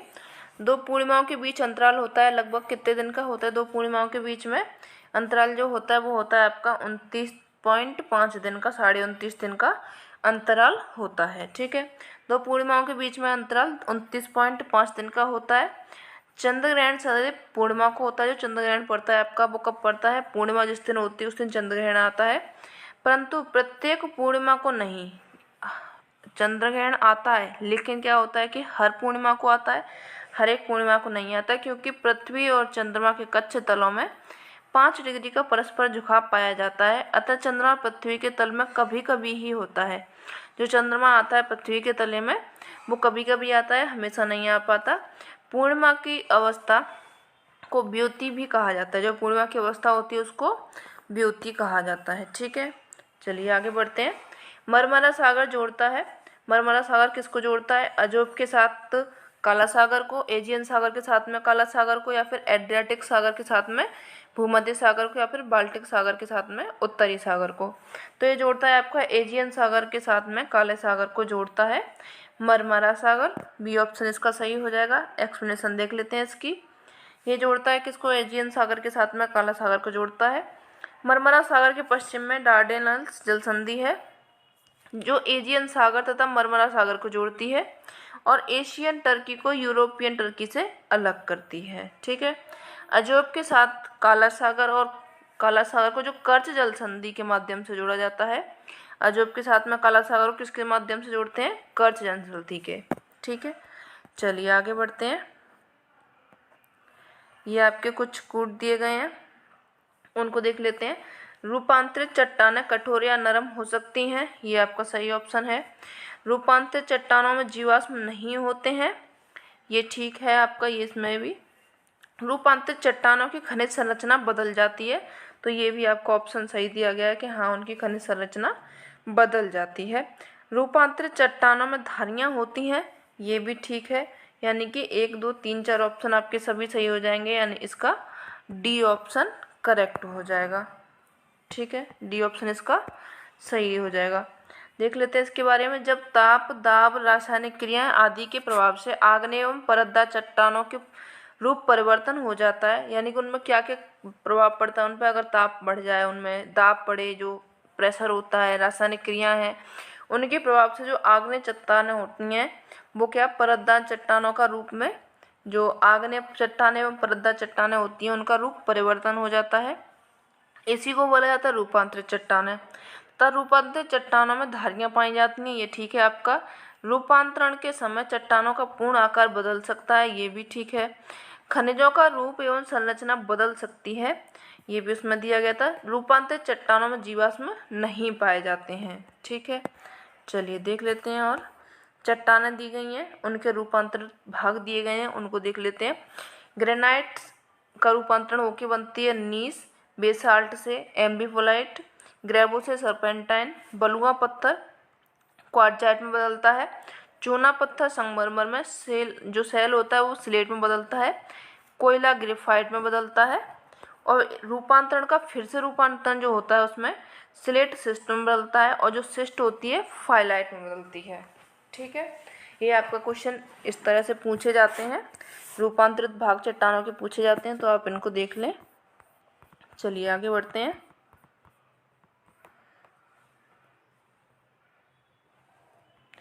निम्नलिखित में से कौन सा ज्वालामुखी से संबद्ध नहीं है?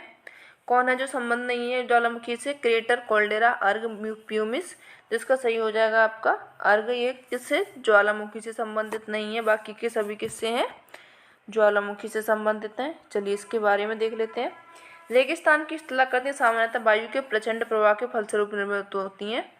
रेगिस्तान की भूमि में चट्टानी सतह के जो सतह का रेग होता है, या फिर उसको अर्ग कहते हैं। चट्टानी सतह होती है रेगिस्तान की भूमि में, उसको रेग या फिर अर्ग कहते हैं। ये किसकी स्थलाकृति हो गई? वायु की हो गई।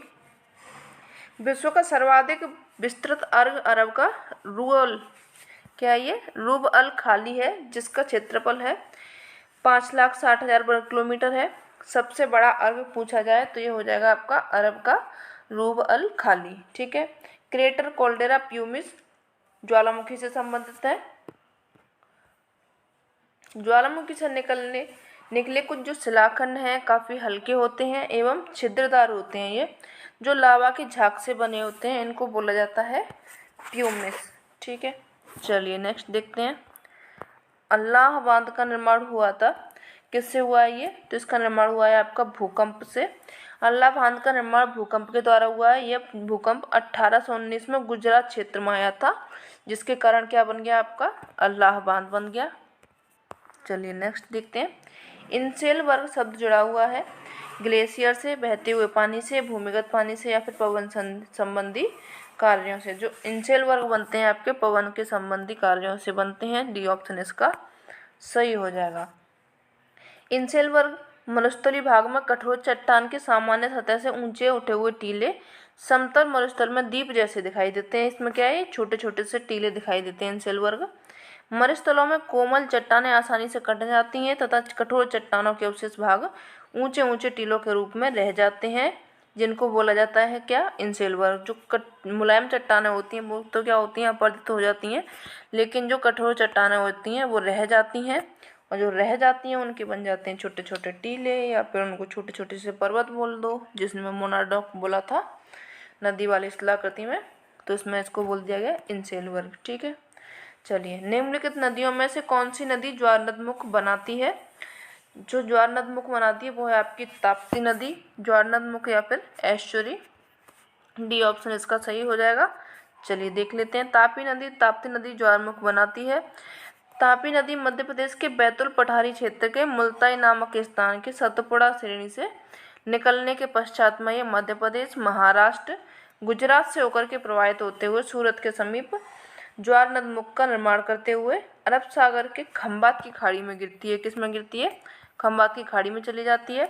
इस नदी पर गुजरात में काकरापार बांध एवं उकाई परियोजना बनाई गई है। काकरापार बांध है और उकाई परियोजना ये किस पर है? ताप्ती नदी पर है। चलिए नेक्स्ट देखते हैं। निम्नलिखित में से कौन सा प्राचीन नदी नहीं है? कौन सी नहीं है? सिंधु है, गोमती है, सतलज है, काली है। तो प्राचीन नदी नहीं पूछा गया है इसमें, तो गोमती आपकी प्राचीन में नहीं आएगी, बाकी के प्राचीन नदी हो जाएंगी ये। सिंधु, काली, सतलज का निर्माण गोमती नदी से पहले हुआ है, इसलिए ये प्राचीन मानी जाएंगी, गोमती नहीं मानी जाएगी। गोमती नदी का उद्गम पीलीभीत जिला के फुलहर झील गोमताल से उत्तर प्रदेश में हुआ है। इसकी लंबाई 900 किलोमीटर है। यह गंगा नदी की एकमात्र सहायक नदी है जिसका उद्गम मैदान में होता है। सिंधु, सतलुज, ब्रह्मपुत्र ये सब प्राचीन या फिर पूर्ववर्ती नदियों के अंतर्गत आती हैं। ठीक है। चलिए नेक्स्ट देखते हैं। गुटेनबर्ग असंबद्धता किन्हें अलग करती है? ऊपरी क्रस्ट तथा निचले क्रस्ट को, बाह्य अंतराल या फिर मेंटल को, आंतरिक अंतराम या फिर बाह्य अंतराम को, निचला क्रस्ट या फिर मेंटल को। तो ये करती है आपके बाह्य अंतराम एवं मेंटल को अलग करती है गुटेनबर्ग असंबद्धता। बी ऑप्शन इसका सही हो जाएगा। चलिए देख लेते हैं। इनकी एक छोटी सी ट्रिक है, कोमो रेगुल करके याद करेंगे आप तो आसानी से याद हो जाएगी। गुटेनबर्ग असंबद्धता बाह्य अंतराम और मेंटल को अलग करती है। मोह असंबद्धता क्रस्ट और मेंटल को अलग करती है, और रेपेटी असंबद्धता बाह्य तथा आंतरिक मेंटल को अलग करती है। ठीक है। चलिए नेक्स्ट देखते हैं। पदार्थों के निक्षेपण के कारण निर्मित भूमि सतह की सामान्य रचना को कहा जाता है। पदार्थ के निक्षेपण के द्वारा बनती है कोई स्थलाकृति तो उसको बोला जाता है अधिवृद्धि। ए ऑप्शन इसका सही हो जाएगा। ठीक है। चलिए नेक्स्ट देखते हैं। किर्लोस्कर समूह जो भारी एवं हल्के मशीन उपकरणों का उत्पादन करता है, कहाँ का है ये? जर्मनी की कंपनी है, ग्रेट ब्रिटेन की कंपनी है, फ्रांस की कंपनी है या फिर भारत की कंपनी है? तो किर्लोस्कर समूह कहाँ की है ये आपके भारत की कंपनी है। डी ऑप्शन सही हो जाएगा इसका। चलिए देख लेते हैं इसके बारे में। इसकी स्थापना हुई थी 1888 में। मुख्यालय इसका पुणे महाराष्ट्र में है। ठीक है। चलिए आगे बढ़ते हैं। निम्नलिखित में से कौन सा रासायनिक अपक्षय की प्रक्रिया नहीं है? कार्बोनेशन, अपवर्पण, ऑक्सीकरण या फिर विलयन? तो जो आपका अपवर्पण है, आपका अपसर्पण है, ये रासायनिक अपक्षय की क्रिया नहीं हो जाएगी। बाकी कार्बोनेशन, ऑक्सीकरण, विलयन ये सब किस में आ जाएंगे? आपके रासायनिक अपक्षय में। चलिए देख लेते हैं इसके बारे में। रासायनिक अपक्षय की क्रिया के अंतर्गत ऑक्सीकरण, कार्बोनेशन, डिसिलिकेशन, जलयोजन की क्रियाएं आती हैं। अपतलन या फिर अपवर्पण यांत्रिक अपक्षय के अंतर्गत आता है। यांत्रिक या फिर भौतिक अपक्षय के अंतर्गत ये आता है। रेगिस्तानी, अर्ध रेगिस्तानी तथा मानसूनी प्रदेश में ताप तथा वायु के सम्मिलित कार्य के द्वारा चट्टानों की परतों से संकेंद्रीय परत अथवा क्षैतिज परतों का बिलगाव होता रहता है। इसे अपदलन या फिर अपपर्पण, परतों का उखड़ना कहते हैं। क्या बोलते हैं? इसमें परतें उखड़ती जाती हैं, या फिर इसको अपसल्कन भी आप बोल सकते हैं, जैसे कि प्याज के छिलके की तरह कोई परत उतरती है। यह क्रिया रवेदार चट्टानों में अधिक होती है। क्या होती है? यहाँ पे चट्टानें उखड़ती जाती हैं, तो ये कहाँ पे ज़्यादा देखने को मिलेगी? रवेदार जो चट्टानें होंगी उनमें ज़्यादा देखने को मिलेगी। चलिए नेक्स्ट बढ़ते हैं। निम्नलिखित में से कौन सा कथन सत्य नहीं है? ग्लेशियर एक बहने वाली बर्फ की बंद प्रणाली है। बंद प्रणाली नहीं है भैया, ये तो आपकी खुली प्रणाली हो जाएगी। तो सही नहीं पूछा गया, तो ए ही सही हो जाएगा, क्योंकि यही गलत दिया गया है। बाकी की घाटी ग्लेशियर और महाद्वीप ग्लेशियर दो मुख्य प्रकार के हिमनद हैं, ये ठीक है आपका। हिमयोग भूमि के समस्थितिक समायोजन को प्रभावित करती है, ये भी ठीक है। हिमनद अवक्षेप मैदान घाटी ग्लेशियर से संबंधित है, ये भी ठीक है आपका। ठीक है, तो यानी ए ऑप्शन इसका सही हो जाएगा। ग्लेशियर एक बहने वाली बंद प्रणाली नहीं है।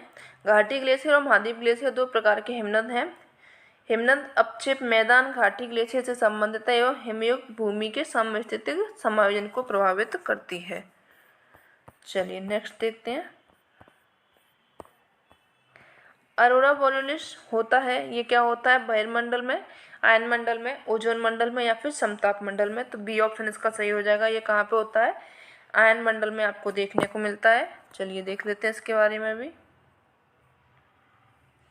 आयन मंडल में हवा विद्युत अवशोषित होती है, अतः इस मंडल में वायु के कण विद्युत विसर्जन के कारण चमकने लगते हैं। जब विद्युत विसर्जन होता है वहाँ पे, तो क्या होते हैं? वो कण चमकने लगते हैं। यह प्रकाश मुख्य रूप से चुंबकीय ध्रुवों पर ही पाया जाता है तथा पृथ्वी के चुंबकीय उपद्रवों से इनका घनिष्ठ संबंध होता है। ध्रुवीय प्रकाश पर सूर्य के दबाव के परिवर्तन का भी काफ़ी प्रभाव पड़ता है, अतः सूर्य के विद्युत विसर्जन से भी यह प्रकाश संबंधित होता है। उत्तरी गोलार्ध में इस प्रकार को ध्रुवीय, जो ये वाला प्रकाश होता है उत्तरी गोलार्ध में, इसको ध्रुवीय प्रकाश अरोरा बोरियोलिस बोला जाता है, और दक्षिणी गोलार्ध में इसको दक्षिण ध्रुवीय प्रकाश या फिर अरोरा ऑस्ट्रेलिस बोला जाता है। ठीक है, चलिए नेक्स्ट देखते हैं।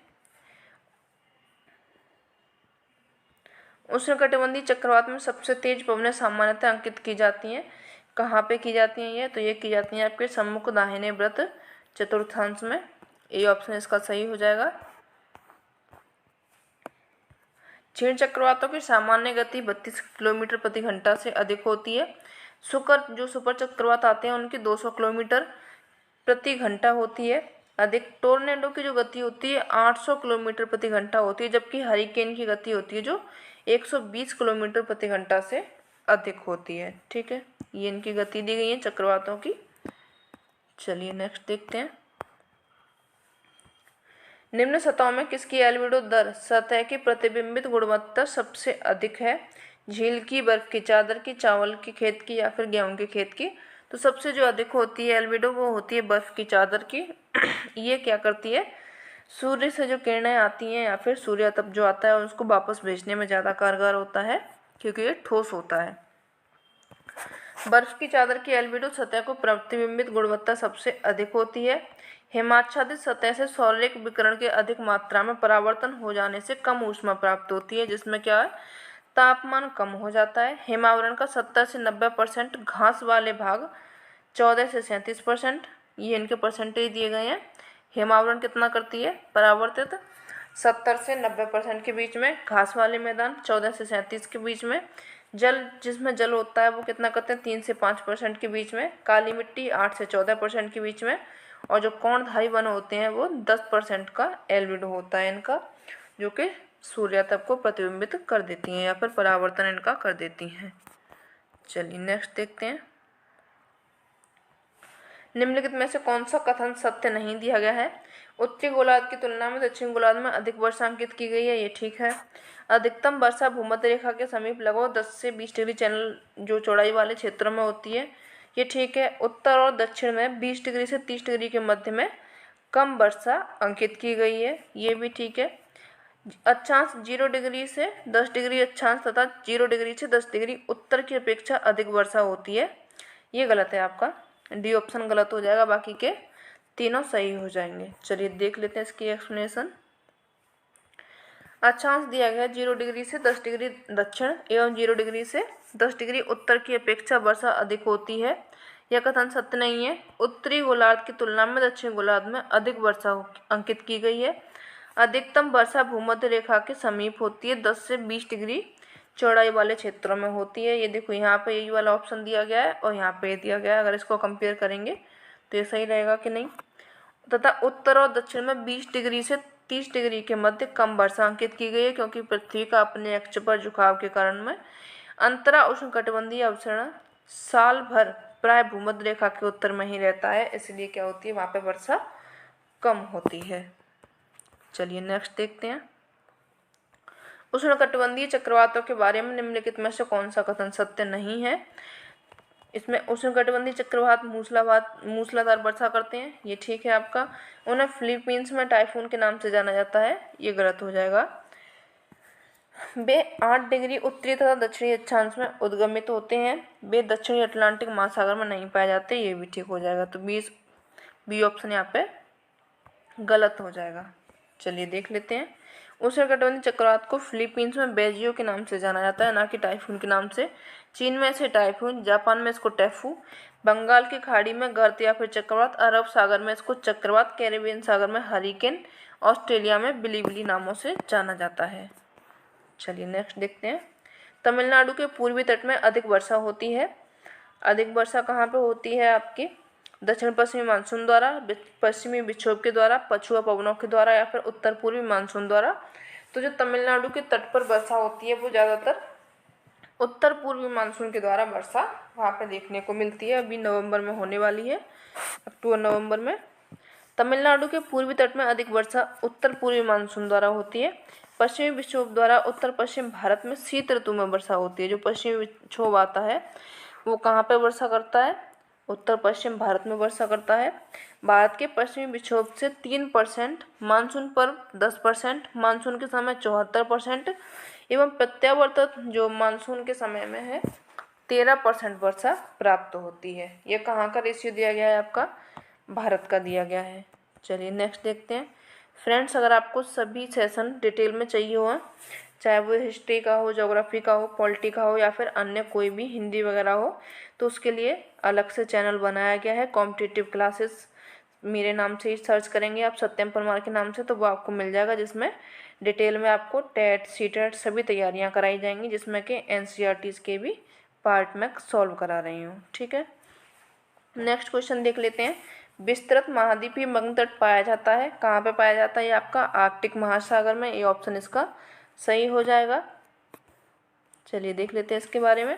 विस्तृत महाद्वीपीय मग्न तट आर्कटिक महासागर में पाया जाता है।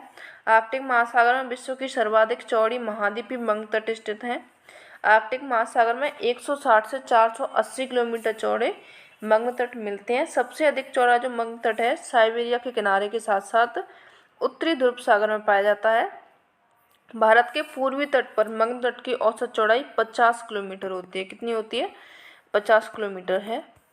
चलिए नेक्स्ट देखते हैं। सबसे गहरी नदी घाटी पाई जाती है, कहाँ पे पाई जाती है? ये पाई जाती है आपकी भागीरथी एवं अलकनंदा में सबसे गहरी नदी पाई जाती है। ए ऑप्शन इसका सही हो जाएगा।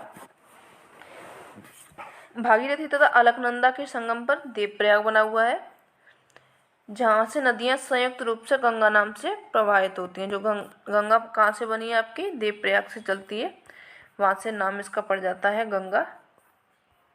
चलिए नेक्स्ट देखते हैं। निम्नलिखित में से कौन सा कथन सत्य नहीं है? महाद्वीपीय मग्न तट महाद्वीप का डूबा हुआ विस्तार है, या फिर महाद्वीपीय मग्न तट ग्रेनाइट से निर्मित है। सत्य नहीं पूछा गया ना, तो ए और बी दोनों सही हो जाएंगे। महाद्वीपीय मग्न ढाल महाद्वीप का एक भाग है, ये भी ठीक है। सबसे अधिक विस्तृत महाद्वीपीय मग्न तट अटलांटिक महासागर में स्थित है, ये आपका गलत हो जाएगा। अटलांटिक महासागर में नहीं है, डी ऑप्शन यहाँ पे सही हो जाएगा। चलिए देख लेते हैं इसके। सबसे अधिक विस्तृत भाग महाद्वीपीय मग्न तट का अटलांटिक महासागर में नहीं, बल्कि कहाँ पे है? आर्कटिक महासागर में स्थित है। महाद्वीपों के किनारे वाला वह भाग जो महाद्वीप का ही अंग होता है, महासागरीय जल में डूबा रहता है। उस पर जल की औसत गहराई 100 फैथम तथा ढाल 1 डिग्री से 3 डिग्री के बीच में होती है। महाद्वीपीय बंग तट कहलाता है। इनकी सतह ग्रेनाइट चट्टानों के द्वारा निर्मित होती है। महाद्वीपीय बंग ढाल महाद्वीप का ही एक भाग होता है। चलिए नेक्स्ट देखते हैं, निम्नलिखित में से कौन सा कथन सत्य नहीं है। तो इसमें कथन आपके दिए गए हैं, टर्बिडिटी धाराएं जल के अंदर तीव्र गति से गिरते अपघर्षित निक्षेप हैं, ये आपका सही हो जाएगा। टर्बिडिटी जो धाराएं होती हैं अंतर समुद्री गहरे खड्डों का निर्माण करती हैं, ये भी सही हो जाएगा। टर्बिडिटी की उत्पत्ति ब्रह्मांडीय है, तो ब्रह्मांडीय नहीं है, इसकी सी ऑप्शन गलत हो जाएगा। टर्बिडिटी सागर तट के समीप उत्पत्ति की खुरदरी परतें हैं, ये भी आप सही हो जाएगा। ठीक है, यहाँ पे सी ऑप्शन गलत दिया गया तो वही सही हो जाएगा। टर्बिडिटी की उत्पत्ति ब्रह्मांडीय है, यह कथन सत्य नहीं है। जो टर्बिडिटी धाराएं जल के अंदर तीव्र गति से अपघर्षित होती हैं, ये धाराएं समुद्री गहरे खड्डों का निर्माण करती हैं, सागर तट के समीप उत्पत्ति की खुरदरी परतें हैं, ये भी सही हो जाएगा। ठीक है, चलिए आगे बढ़ते हैं। आईटीसी के बारे में क्या सही है पूछा गया है। इसमें आईटीसी जेड पूछा गया है, जो आपका इंटरटॉपिकल कन्वर्जेंट जोन जो होता है, यह उच्च दाब कटिबंध है, यह अस्वच्छांशों के रूप में जाना जाता है, या फिर यह वायु व्यापार का रूपांतरण क्षेत्र है। तो ये क्या है आपका वायु व्यापार का रूपांतरण क्षेत्र है। विषुवत रेखीय निम्न वायुदाब पेटी व्यापारिक हवाओं का अभिसरण क्षेत्र है, इस कारण इसे अंतर उष्णकटिबंधीय अभिसरण क्षेत्र या फिर ITCZ भी कहा जाता है। ठीक है, चलिए नेक्स्ट देखते हैं, निम्नलिखित में से कौन जलधारा ठंडी है। ठंडी पूछा गया है इसमें, तो आपकी पेरू की जलधारा या फिर हम्बोल्ट की जलधारा ठंडी मानी जाती है। ये कहाँ पे बहती है, आपके प्रशांत महासागर की प्रमुख धारा है। यह धारा दक्षिण अमेरिका के पश्चिमी तट के सहारे दक्षिण से उत्तर की ओर में प्रवाहित होती है। ठीक है, चलिए नेक्स्ट देखते हैं, परिहिमानी प्रक्रियाओं द्वारा निर्मित गुंबदाकार लघु प्रकीर्ण पहाड़ियाँ पिंगो पाई जाती हैं। पिंगो कहाँ पे पाई जाती हैं, ये पाई जाती हैं आपकी अलास्का में, ए ऑप्शन इसका सही हो जाएगा। चलिए इसकी देख लेते हैं, परिहिमानी क्रियाओं द्वारा निर्मित घुम्मदाकार लघु प्रकीर्ण पहाड़ियाँ पिंगो अलास्का में पाई जाती हैं। पिंगो एक एस्किमो शब्द है, जो एस्किमो प्रजाति है उनका शब्द है पिंगो, जिसका प्रयोग बिखरी हुई घुम्मदाकार छोटी छोटी पहाड़ियों तथा टीलों के लिए किया जाता है। इस शब्द का प्रयोग पोर्सिल्द ने 1938 में उत्तरी अमेरिका के उत्तर पश्चिम भाग में परिहिमानी क्षेत्रों में फैले टीलों के लिए किया था। यह अलास्का, कनाडा, ग्रीनलैंड तथा साइबेरिया के आर्कटिक प्रदेशों में पिंगो बहुत मात्रा में पाए गए हैं। कहाँ कहाँ पे पाए गए हैं ये आपके अलास्का, कनाडा, ग्रीनलैंड तथा साइबेरिया के आर्कटिक प्रदेशों में पिंगो की पहाड़ियाँ आपको देखने को मिल जाएंगी। 1950 में एल.सी. पेल्टियर ने परिहिमानी मॉर्फोजेनेटिक प्रदेश की संकल्पना प्रस्तुत की थी। किसने की थी ये, पेल्टियर ने, परिहिमानी मॉर्फोजेनेटिक प्रदेश की संकल्पना 1950 में। ठीक है, तो आज के सेशन में सिर्फ इतना ही। ज़्यादा बड़ा सेशन होता है तो आप लोग को मना करते हैं कि ज़्यादा बड़ा सेशन ना किया कीजिए, हम लोग एक साथ में नहीं देख पाते हैं। तो इसमें इतना ही, चलो मिलते हैं नेक्स्ट सेशन में, तब तक के लिए धन्यवाद। और अगर सेशन अच्छा लगे तो उसको लाइक करना, और अगर अभी तक आपने चैनल को सब्सक्राइब नहीं किया है तो चैनल को भी सब्सक्राइब कर लें। मिलते हैं नेक्स्ट सेशन में, तब तक के लिए धन्यवाद। Hello dear friends, welcome to my channel study PYQ and this is Satyam Parmar. जो ये सेशन चल रहा है हमारा ज्योग्राफी से संबंधित PYQ प्लस MCQs का, उसमें हम देख रहे थे PGT के पेपर सॉल्व कर रहे थे। इससे पहले हमने उसमें TGT के सभी पेपर्स जो कि हुए हैं आपके 2021 से लेकर के 2000 तक के सभी पेपर डिस्कस किए। अब हम इसमें PGT के पेपर सॉल्व कर रहे हैं। PGT का इसमें 2021 का हम सॉल्व कर चुके हैं, 2016 का पेपर सॉल्व कर रहे हैं, जिसका कि ये पार्ट 3 है। आज इसमें ये पार्ट आपका कंप्लीट हो जाएगा 2016 का पेपर। अगर अभी तक आपने चैनल को सब्सक्राइब नहीं किया है तो आप चैनल को सब्सक्राइब कर लें, क्योंकि यहाँ पे पर डे आपको 1 से 2 सेशन मिलते हैं, जिसमें कि PYQ प्लस MCQ ज्योग्राफी से संबंधित रहते हैं। ठीक है, अगर अभी तक आपने ऐप डाउनलोड नहीं किया है तो ऐप डाउनलोड कर सकते हैं आप। GS by Diwakar sir, play store पर जाएंगे तो वहाँ सर्च करेंगे, वहाँ पे आपको ये ऐप मिल जाएगा, जिसमें आपको कोर्स एंड बैचेस मिल जाएंगे। ठीक है, चलिए शुरू करते हैं आज का सेशन।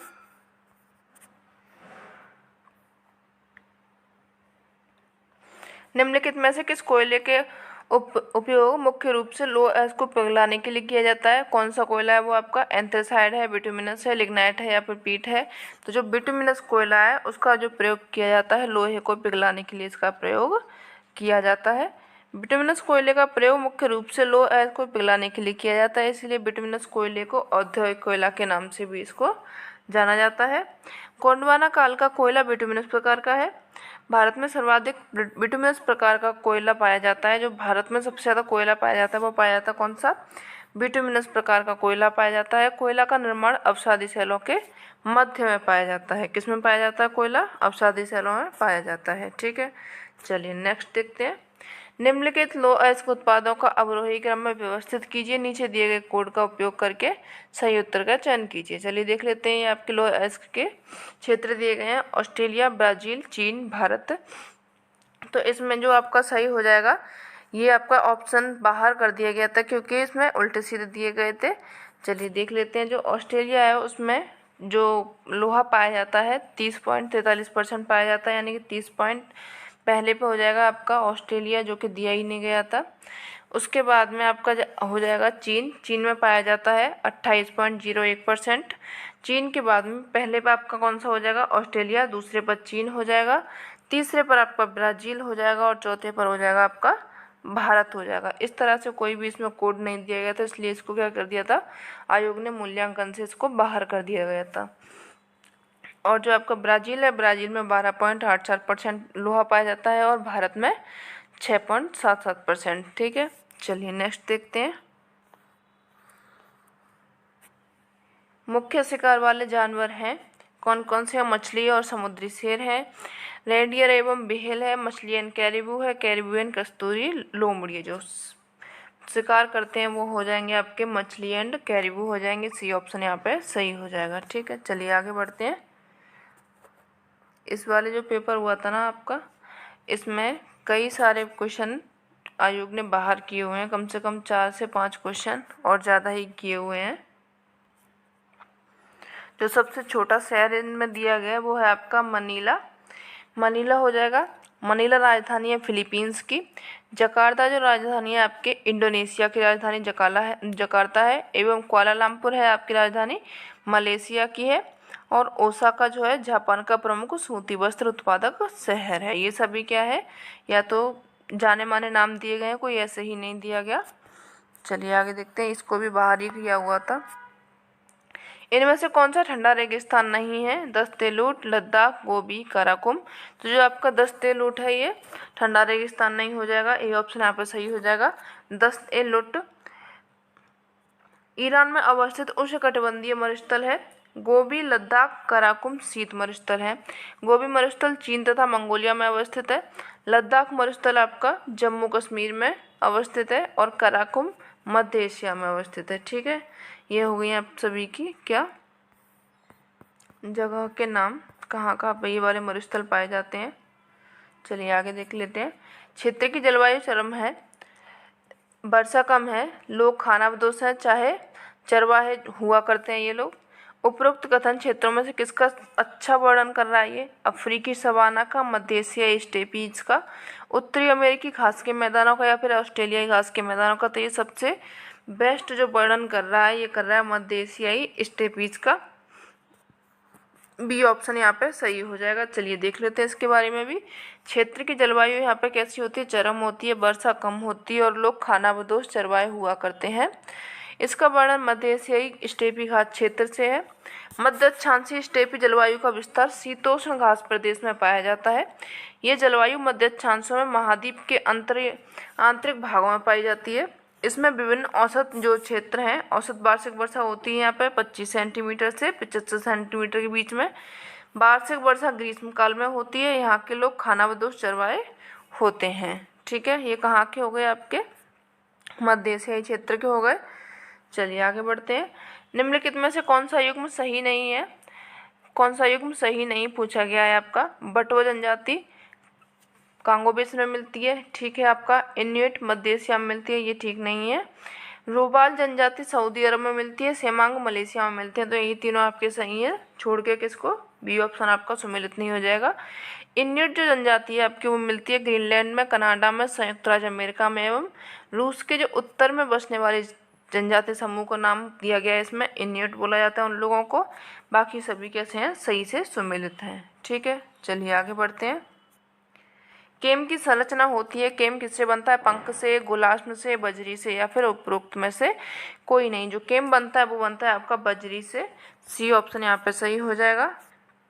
चलिए देख लेते हैं। केम का निर्माण बजरी से होता है। केम हिमनद के सीमांत पर एकत्रित मलबे के ढेर को कहा जाता है। हिमनद के अग्रभाग पर हिम के पिघलने के कारण कुछ मलबा निक्षेप ढेर के रूप में या टीले के रूप में होता है। इसमें जो हिम में मलबा होता है ना, उसको जो पिघल करके वो उसका निक्षेप होता है ढेर में या फिर टीले के रूप में, तो उसको केम बोला जाता है। केम के किनारे तीव्र ढाल वाले होते हैं तथा केम की रचना रेत या फिर बजरी के द्वारा होती है। लेकिन जो आयोग ने इसका आंसर डी माना, क्योंकि उसमें हिम के जरिए माना गया होगा, इसलिए उन्होंने इसको डी माना था, सी को गलत माना था। ठीक है, चलिए आगे बढ़ते हैं। एक मिनट। ये वाला भी क्वेश्चन जो आपका है, इसको भी बाहर किया हुआ है आयोग ने। हाल ही में ऑस्ट्रेलिया में आई बाढ़ का संदेहास्पद कारण लालिना को माना गया है। लालिना किस प्रकार एल नीनो से अलग है? चलिए इसके बारे में देख लेते हैं। लालिना का वर्णन विषुवती प्रशांत महासागर में असामान्य गर्म सागर तापमान से किया जाता है। वहाँ पर तापमान कम हो जाता है। जो प्रशांत महासागर है उसमें तापमान कम होता है जब लालिना आती है। एल नीनो का भारत के दक्षिण पश्चिम मानसून पर प्रतिकूल प्रभाव है, परंतु लालिना का मानसून जलवायु पर प्रभाव नहीं पड़ता। तो ये भी आपका गलत हो जाएगा, क्योंकि यहाँ पे प्रभाव तो पड़ता है। जब लालिना आता है तो भी मानसून जलवायु पर प्रभाव पड़ता है, और एल नीनो आए तो भी प्रभाव पड़ता है। दोनों से ही भारतीय मानसून पर या फिर मानसून जलवायु पर प्रभाव पड़ता है। तो इसमें जो ऑप्शन सही होगा वो आपका डी सही होगा, लेकिन आयोग ने इसको भी बाहर किया हुआ है। ठीक है, चलिए देख लेते हैं इसके बारे में।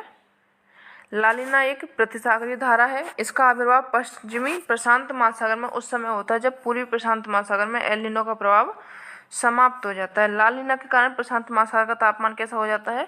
सामान्य से कम में हो जाता है। लालिना के आविर्भाव के साथ में पश्चिमी प्रशांत महासागर के उष्णकटिबंधीय भागों में तापमान में वृद्धि होने से बाष्पीकरण अधिक हो जाता है। जब तापमान में वृद्धि होती है तो बाष्पीकरण अधिक होता है। अधिक होने से इंडोनेशिया, भारत, बांग्लादेश आदि जो देश हैं, आपके कौन से देश हैं? ये मानसून जलवायु वाले देश हैं ये।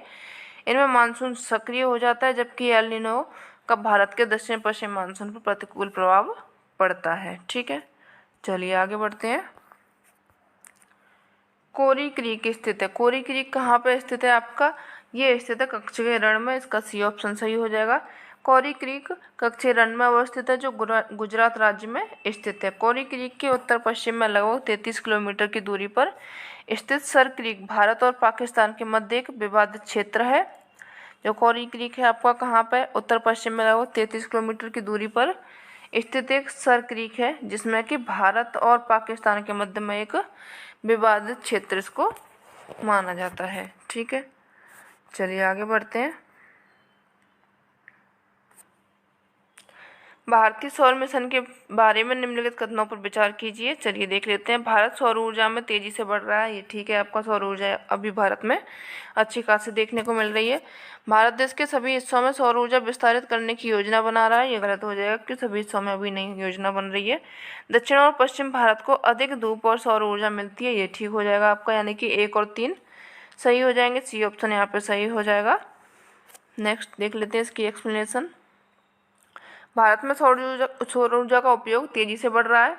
सौर ऊर्जा एक नवीकरणीय संसाधन है। भारत में बढ़ती ऊर्जा खपत के कारण भी सौर ऊर्जा का प्रयोग बढ़ रहा है। दक्षिण और पश्चिम भारत को अधिक धूप और सूर्य ऊर्जा मिलती है। उष्णकटिबंधीय देश होने के कारण भारत में सौर ऊर्जा का उत्पादन क्षमता उपयोगिता की अधिक संभावना है। फोटोवोल्टाइक प्रौद्योगिकी सूर्य प्रकाश को सीधे विद्युत में बदलती है। भारत में सबसे बड़ा संयंत्र जो सौर संयंत्र है भुज के पास में लगाया गया है, माधोपुर में।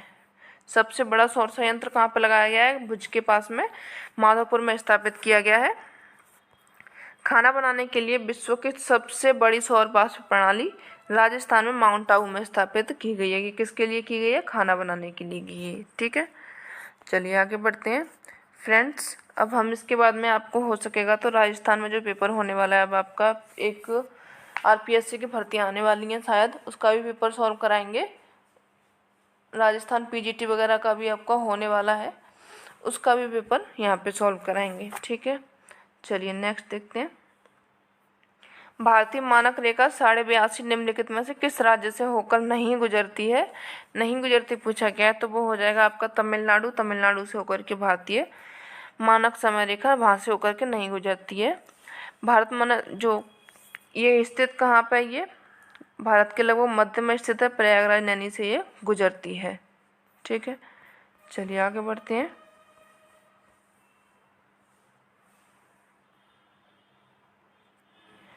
हिंद भारतीय लोगों के संदर्भ में हिंदू शब्द का इस्तेमाल सबसे पहले किया गया था, ये किया था आपके अरब के लोगों ने। डी ऑप्शन सही हो जाएगा, लेकिन पता नहीं फिर भी क्यों इन लोगों ने इसको भी बाहर कर दिया। चलिए आगे देखते हैं। फ्रेंड्स, अगर आपको डिटेल में सभी जो कॉम्पिटिटिव एग्जाम्स की स्टडी करनी है आपको, चाहे वो आपका हिस्ट्री हो, ज्योग्राफी हो, पॉलिटी हो, हिंदी हो या फिर मैथ, इंग्लिश, कोई भी सब्जेक्ट हो, तो उसके लिए आप मेरा चैनल है एक और, उसको डाउनलोड सब्सक्राइब कर सकते हैं। कॉम्पिटिटिव क्लासेस के नाम से मेरा नाम आप सर्च करेंगे सत्यम परमार, तो वो आपको चैनल यूट्यूब पे मिल जाएगा, वहाँ से आप सब्सक्राइब कर सकते हैं। पर डे उसमें भी आपको 2 सेशन दिए जाते हैं, जिसमें सभी आपको कराया जाएगा। एनसीईआरटी एंड जो भी आपकी बेसिक्स बुक होती हैं उन सभी को कंप्लीट कराया जाएगा। लुसेंट जो है उसको भी कंप्लीट कराया जाएगा।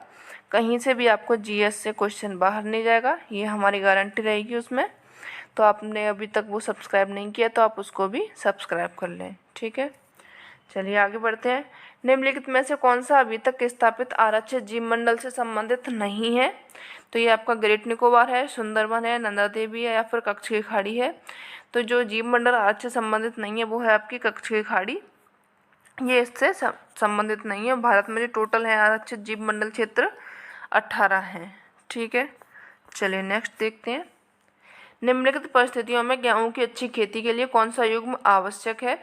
गेहूं की अच्छी खेती कब होती है? उसमें मध्यम तापमान चाहिए, मध्यम उसमें तापमान चाहिए एवं मध्यम वर्षा चाहिए।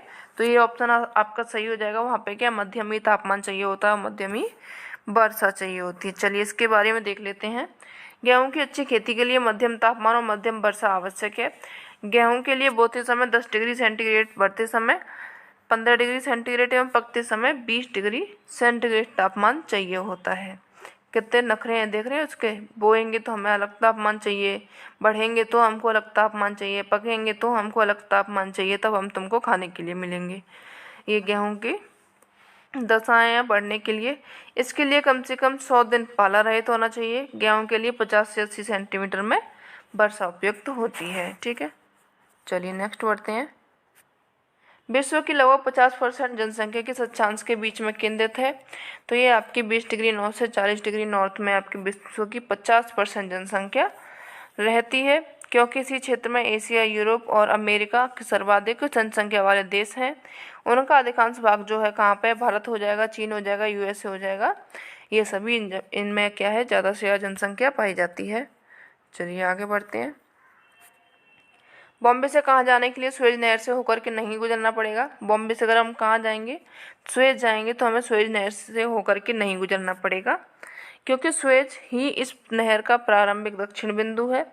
इस नहर ये जो नहर है मिस्र के सुएज पोर्ट से और पोर्ट सईद के बीच में स्थित है। बेगांजी बंदरगाह लीबिया में अवस्थित है। आपका बेगांजी एक बंदरगाह है जो कि कहाँ पर स्थित है? लीबिया में है। ठीक है, अगर हम कहाँ पे जाएंगे, सुएज में जाएंगे, तो हमें सुएज नहर से होकर के गुजरना नहीं पड़ेगा, क्योंकि जो हमें पहला पॉइंट मिल जाता है वो ही सुएज का मिल जाता है। चलिए आगे बढ़ते हैं। निम्नलिखित में से कौन सा स्थान पेपर विनिर्माण उद्योग जाना जाता है? यमुनानगर, बल्लारपुर, रायगढ़ एवं सतना। तो जो आपका सही ऑप्शन हो जाएगा यमुनानगर, बल्लारपुर एवं रायगढ़। 1, 2, 3 सही हो जाएंगे। इनमें क्या होता है आपका पेपर विनिर्माण उद्योग के लिए इन सभी को जाना जाता है। चलिए आगे बढ़ते हैं।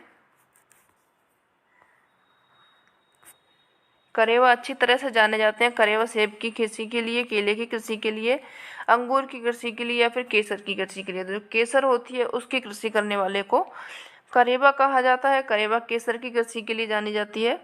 बृहद हिमालय क्षेत्र में कश्मीर घाटी में हिमनद उत्पत्ति से चीका मिट्टी के निक्षेप पाए जाते हैं, जहाँ केसर की कृषि की जाती है। कश्मीर घाटी पीर पंजाल एवं मध्य हिमालय के बीच में अवस्थित है। ठीक है, कश्मीर घाटी किस किस के बीच में है? पीर पंजाल एवं मध्य हिमालय के बीच में है। चलिए नेक्स्ट देखते हैं। पृथ्वी की सतह पर मौसम परिवर्तन के लिए उत्तरदायी कारकों की पहचान कीजिए। पृथ्वी की जो परत है उस पर मौसम परिवर्तन होता है, किस किस क्या क्या इनका कारण है, तो चलिए इनके बारे में देख लेते हैं।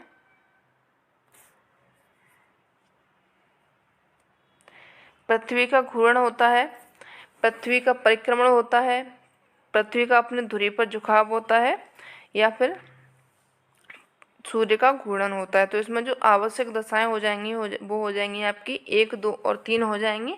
पृथ्वी का घूर्णन भी हो जाएगा, पृथ्वी का परिक्रमण भी हो जाएगा और पृथ्वी का अपनी धुरी पर झुकाव होना भी हो जाएगा।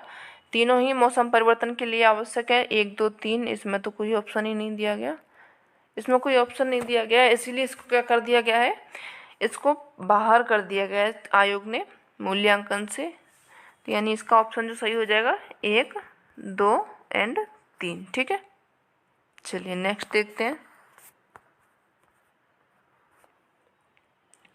सागर तल पर वातावरण द्वारा कितना दबाव डाला जाता है? इसमें डाला जाता है आपका 1013.25 मिलीबार का सागर तल पर वातावरण द्वारा दबाव डाला जाता है। सागर तल पर समान वायुदाब वाले क्षेत्रों को मिलाने वाली रेखा को समदाब रेखा कहते हैं। सामान्य रूप से 1800 फीट 540 मीटर की ऊंचाई तक वायुमंडल का आधा दाब स्थित होता है। ठीक है, चलिए आगे बढ़ते हैं। निम्नलिखित में से कौन सा दक्षिण पश्चिम मानसून की शुरुआत करता है? अल-नीनो करता है आपका, उपोष्णकटिबंधीय पश्चिमी धारा करती हैं, या फिर ध्रुवीय अग्र करते हैं, या उष्ण ध्रुवीय पूर्वी धारा करती हैं। तो जो आपकी उष्ण ध्रुवीय पूर्वी धारा है ये क्या करती हैं? दक्षिण पश्चिम मानसून की शुरुआत करती हैं। डी ऑप्शन यहाँ पे आपका सही हो जाएगा। चलिए इसकी एक्सप्लेनेशन देख लेते हैं। डी ऑप्शन यहाँ पे सही हो जाएगा। देखिए, मई के महीने में उत्तर पश्चिमी मैदानों में तापमान के तेजी से बढ़ने के कारण निम्न वायुदाब की दशाएं और अधिक बढ़ने लगती हैं। जून के आरंभ में ये दशाएं इतनी शक्तिशाली हो जाती हैं कि हिंद महासागर में जाने वाली दक्षिणी गोलार्ध की व्यापारिक पवनों को आकर्षित कर लेती हैं। ये दक्षिण पूर्वी व्यापारिक पवनें भूमध्य रेखा को पार करके बंगाल की खाड़ी और अरब सागर में प्रवेश करती हैं, जहां ये भारत के ऊपर विद्यमान वायु परिसंचरण में मिल जाती हैं। भूमध्य रेखीय गर्म समुद्री धाराओं के ऊपर से ये गुजरने के कारण ये पवनें अपने साथ पर्याप्त मात्रा में आर्द्रता ले आती हैं। भूमध्य रेखा को पार करके इनकी दिशा दक्षिण पश्चिम हो जाती है, इसी कारण इनको दक्षिण पश्चिम मानसून के नाम से जाना जाता है। ठीक है, चलिए आगे बढ़ते हैं। चंदन सामान्यतः कहाँ पे पाया जाता है? चंदन आपका पाया जाता है कहाँ? उष्णकटिबंधीय सदाबहार वन में, या फिर उच्च पर्वतीय वन में, या फिर उष्णकटिबंधीय कांटेदार वन में, या फिर पर्णपाती वन में। तो ये पाया जाता है आपका उष्णकटिबंधीय आर्द्र पर्णपाती वन में आपका चंदन पाया जाता है। यह वृक्ष मुख्यतः दक्षिण भारत के शुष्क भागों में, दक्षिण भारत के कैसे भागों में? सूखे भागों में, कर्नाटक और तमिलनाडु में पाया जाता है। इसका मूल्य और महत्व बहुत अधिक है, काफ़ी महंगा इस पेड़ की लकड़ियाँ बेची जाती हैं। ठीक है, चलिए आगे बढ़ते हैं। फसल के लिए उपयुक्त बनाने के लिए किस प्रकार की मिट्टी का इलाज जिप्सम से किया जाता है? तो वो है आपकी क्षारीय मिट्टी। ए ऑप्शन इसका सही हो जाएगा। क्षारीय मृदा की उत्पत्ति कम वर्षा वाले स्थानों पर होती है। इसका पीएच मान 7 से अधिक होता है। क्षारीय मृदाएं राजस्थान, उत्तर प्रदेश, बिहार, हरियाणा, पंजाब, महाराष्ट्र राज्यों के शुष्क क्षेत्रों में पाई जाती हैं।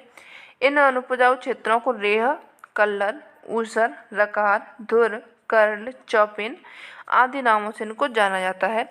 क्षारीय मृदा में जिप्सम का प्रयोग किया जाता है जिससे वह उपजाऊ हो जाए। क्या हो जाए? वो क्षारीय मृदा जो होती है उपजाऊ नहीं होती है आपकी, लेकिन उसमें जैसे हम जिप्सम मिलाएंगे तो वो कई हद तक वो क्या हो जाएगी? उपजाऊ हो जाएगी। चलिए नेक्स्ट देखते हैं। निम्न में से कौन सा लौह इस्पात संयंत्र का जर्मनी के सहयोग से स्थापित हुआ था? कौन सा लौह इस्पात था? वो टिस्को जमशेदपुर, HSL राउरकेला, HSL भिलाई, या फिर HSL दुर्गापुर। तो जो जर्मनी के सहयोग से स्थापित हुआ था वो था आपका HSL राउरकेला। बी ऑप्शन यहाँ पे सही हो जाएगा। चलिए देख लेते हैं इसके बारे में भी।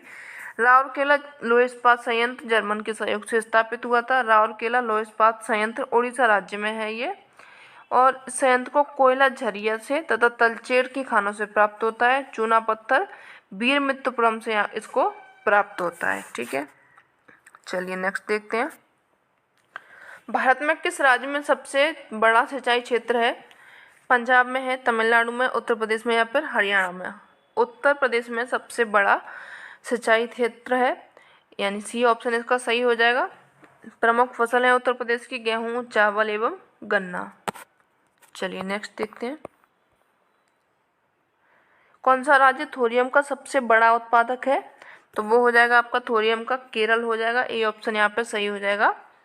केरल भारत में सर्वाधिक थोरियम उत्पादक राज्य है। थोरियम मोनोजाइट रेत से प्राप्त किया जाता है, जिसका निर्माण प्री कैम्बियन काल की चट्टानों के विध्वंस चूर्ण से हुआ था, जो मुख्यतः केरल के तटवर्ती भागों में मिलता है। कहाँ पे मिलता है? ये केरल में मिलता है। चलिए नेक्स्ट देखते हैं। निम्नलिखित कथनों पर विचार कीजिए। 2001 से 2011 में दशक में केरल की आबादी में महिलाओं का अनुपात बढ़ा हुआ है। ये ठीक है, आपका महिलाओं का अनुपात बढ़ा है। उसी दशक के दौरान 6 सालों से कम आयु वर्ग के लिंगानुपात में इस राज्य में गिरावट देखी गई है। तो ये गलत हो जाएगा आपका, यानी कि ए ऑप्शन आपका सही हो जाएगा। केवल एक ही इसमें सही दिया गया है। चलिए देख लेते हैं इसके बारे में भी। वर्ष 2001 में केरल राज्य की आबादी में लिंगानुपात 1058 था, जो वर्ष 2011 में बढ़कर 1084 हो गया। महिलाओं के अनुपात की वृद्धि को दर्शाता ये। 2001 में 0 से 6 यानी शिशु लिंगानुपात वर्ष में कम आयु वर्ग का लिंगानुपात 960 था, जो 2011 में कितना हुआ?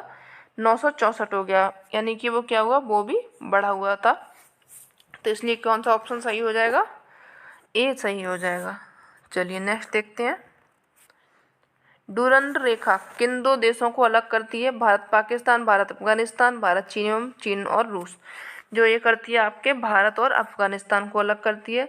भारत और चीन को अलग करने वाली मैकमोहन रेखा है, और भारत और पाकिस्तान को अलग करने वाली रेड क्लिफ रेखा है। ठीक है, चलिए आगे बढ़ते हैं। किस फसल की खेती के लिए जल जमाव की आवश्यकता होती है? चाय की, कॉफ़ी की, धान की या फिर सरसों की? जो जल का जमाव चाहिए होता है धान की फसल के लिए चाहिए होता है। उसमें उस खेत में क्या होना चाहिए? पानी भरा हुआ होना चाहिए। सी ऑप्शन इसका सही हो जाएगा। चावल की अच्छी उपज के लिए 100 सेंटीमीटर वर्षा आवश्यक होती है। कम वर्षा वाले क्षेत्रों में सिंचाई के माध्यम से चावल मुख्य रूप से पंजाब, हरियाणा, पश्चिमी उत्तर प्रदेश में खूब पैदा किया जाता है। यानी कि यहाँ पे क्या वर्षा कम होती है, लेकिन सिंचाई के माध्यम से यहाँ पे चावल अच्छा खासा उपजाया जाता है। भारत में चावल की उत्पादकता 4035 किलोग्राम प्रति हेक्टेयर है, जबकि चीन में यह 6964 किलोग्राम प्रति हेक्टेयर उत्पादकता है। ठीक है, चलिए नेक्स्ट देखते हैं। कॉपर, सोना, लोहे, कोयले से जुड़े हुए हैं। कॉपर आपका खेतड़ी में मिलता है, सोना कोलार में मिलता है, लोहा कुद्रेमुख में मिलता है, जबकि झरिया में कोयला मिलता है। यानी कि सही से ऑप्शन आपको सम्मिलित हो जाएगा बी। इसमें इसी आधार से हमको सुनना है, इससे ऐसे कर करके इसको देखना जाना है, यानी कि बी ऑप्शन इसको सही हो जाएगा। ठीक है, खेतड़ी, कोलार, कुद्रेमुख, झरिया संबंधित किससे हो जाएंगे? कॉपर से। कोलार आपका सोने से, कुद्रेमुख लोहे से, झरिया आपका कोयले से। खेतड़ी पाया जाता है राजस्थान में, कोलार पाया जाता है कर्नाटक में, कुद्रेमुख पाया जाता है कर्नाटक में, और झरिया पाया जाता है आपका झारखंड में। ठीक है, चलिए नेक्स्ट देखते हैं। सघन सन्निवेश बसाव पाया जाता है। कहाँ पे पाया जाता है ये? रेगिस्तान क्षेत्र में, पर्वतीय क्षेत्रों में, सागर तटीय क्षेत्रों में, या फिर जलोढ़ के मैदानों में। तो ये पाया जाता है आपका जलोढ़ के मैदानों में, क्योंकि यहाँ की मिट्टी क्या होती है? अधिक उपजाऊ होती है, खेती वगैरह की जाती है। यहाँ पे कैसा मैदान, यहाँ पे कैसा बसाव पाया जाता है? आपका सघन पाया जाता है। पुराने जलोढ़ मैदानों को वांगड़ तथा नवीन जलोढ़ मैदानों को खादर कहा जाता है। उत्तर प्रदेश में नदी के साथ साथ विस्तृत नवीनतम जलोढ़ वाली बाढ़ के मैदानों में निम्न भूमि को खादर, पंजाब में बेट कहते हैं। पंजाब में इसको क्या बोलते हैं? बेट कहते हैं। विशाल मैदान में यत्र तत्र गर्त हैं। पटना के निकट गर्त को जल्ला तथा मोकामा के निकट में इसको गर्त के टाल कहा जाता है। क्या बोला जाता है? गर्त को बोला जाता है टाल, मोकामा में। ठीक है, चलिए नेक्स्ट देखते हैं। निम्नलिखित वनों में से एक में बबूल और बावड़ के पेड़ पाए जाते हैं। कहाँ पे पाए जाते हैं? आपके टुंड्रा में, सवाना में, ज्वारीय वनों में, या फिर उपरोक्त में से कोई नहीं। तो जो आपका सवाना क्षेत्र है वहाँ पे बबूल और बावड़ के पेड़ देखने को मिलते हैं। बी ऑप्शन इसका सही हो जाएगा। इन वनों में छोटे छोटे बिखरे हुए एवं कांटेदार व कम पत्ती वाले वृक्ष उगाते हैं। जो सवाना के जो वन होते हैं उसमें, जो सवाना क्षेत्र होता है, छोटे छोटे बिखरी हुई झाड़ियाँ वगैरह उगाती हैं। इनकी लकड़ी का उपयोग अधिकांशतः ईंधन के लिए किया जाता है। जैसे खाना वाना बनाने के लिए अपन लोग यूज कर लेते हैं, उसके लिए इसका उपयोग किया जाता है। खगोलविदों के अनुमान के अनुसार ब्रह्मांड में आकाशगंगाओं की लगभग कुल संख्या है कितनी है? 100 से 200, 250 से 300, 300 से 350, 350 से 400। तो जो है आकाशगंगाओं की कुल संख्या है 100 से 200 के बीच में मानी जाती है, यानी ए ऑप्शन इसका सही हो जाएगा। चलिए देख लेते हैं इसके बारे में भी। खगोलविद के अनुमान के अनुसार ब्रह्मांड में आकाशगंगाओं की लगभग कुल संख्या 100 से 200 अरब है। आकाशगंगा के निर्माण की शुरुआत हाइड्रोजन गैस से बने विशाल बादल के संचयन से होता है, जिसे निहारिका की संज्ञा दी जाती है। वह आकाशगंगा जिसमें हमारा सूर्य, पृथ्वी, ग्रह, उपग्रह अवस्थित है, उसको बोला जाता है मंदाकिनी। ठीक है, चलिए नेक्स्ट क्वेश्चन देखते हैं। निम्नलिखित घटनाओं का परीक्षण कीजिए। नीचे दिए गए कोड का प्रयोग करके सही उत्तर का चयन करना है। सौर मंडल के जो ग्रह हैं, एक मिनट, सौर मंडल के ग्रहों की संरचना भिन्न भिन्न होती है, ये ठीक है। ग्रहों की संरचना सूर्य से दूरी से संबंधित प्रतीत होती है, ये भी ठीक है।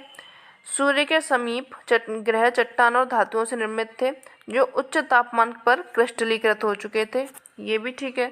बाह्यतम ग्रह तत्वों से बने हैं, ये किससे बने? तत्वों से बने, उच्च तापमान पर ठोस संघनित में बदल चुके हैं, ये आपका गलत हो जाएगा। बाकी 1, 2, 3 सही हो जाएंगे, तो यानी कि आपका सी ऑप्शन यहाँ पे सही हो जाएगा। ठीक है।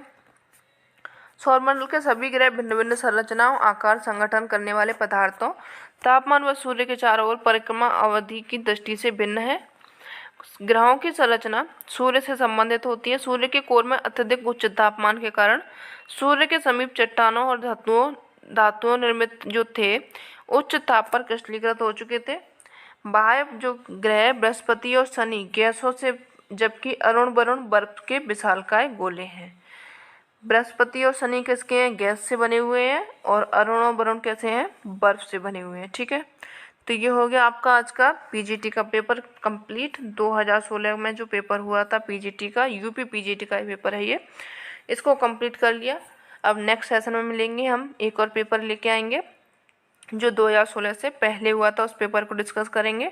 तो सेशन कैसा लगा ज़रूर बताएं। अगर अच्छा लगा हो तो सेशन को लाइक कर लें, चैनल को सब्सक्राइब कर लें, एंड अपने फ्रेंड्स को भी शेयर करें। मिलते हैं नेक्स्ट सेशन में, तब तक के लिए धन्यवाद।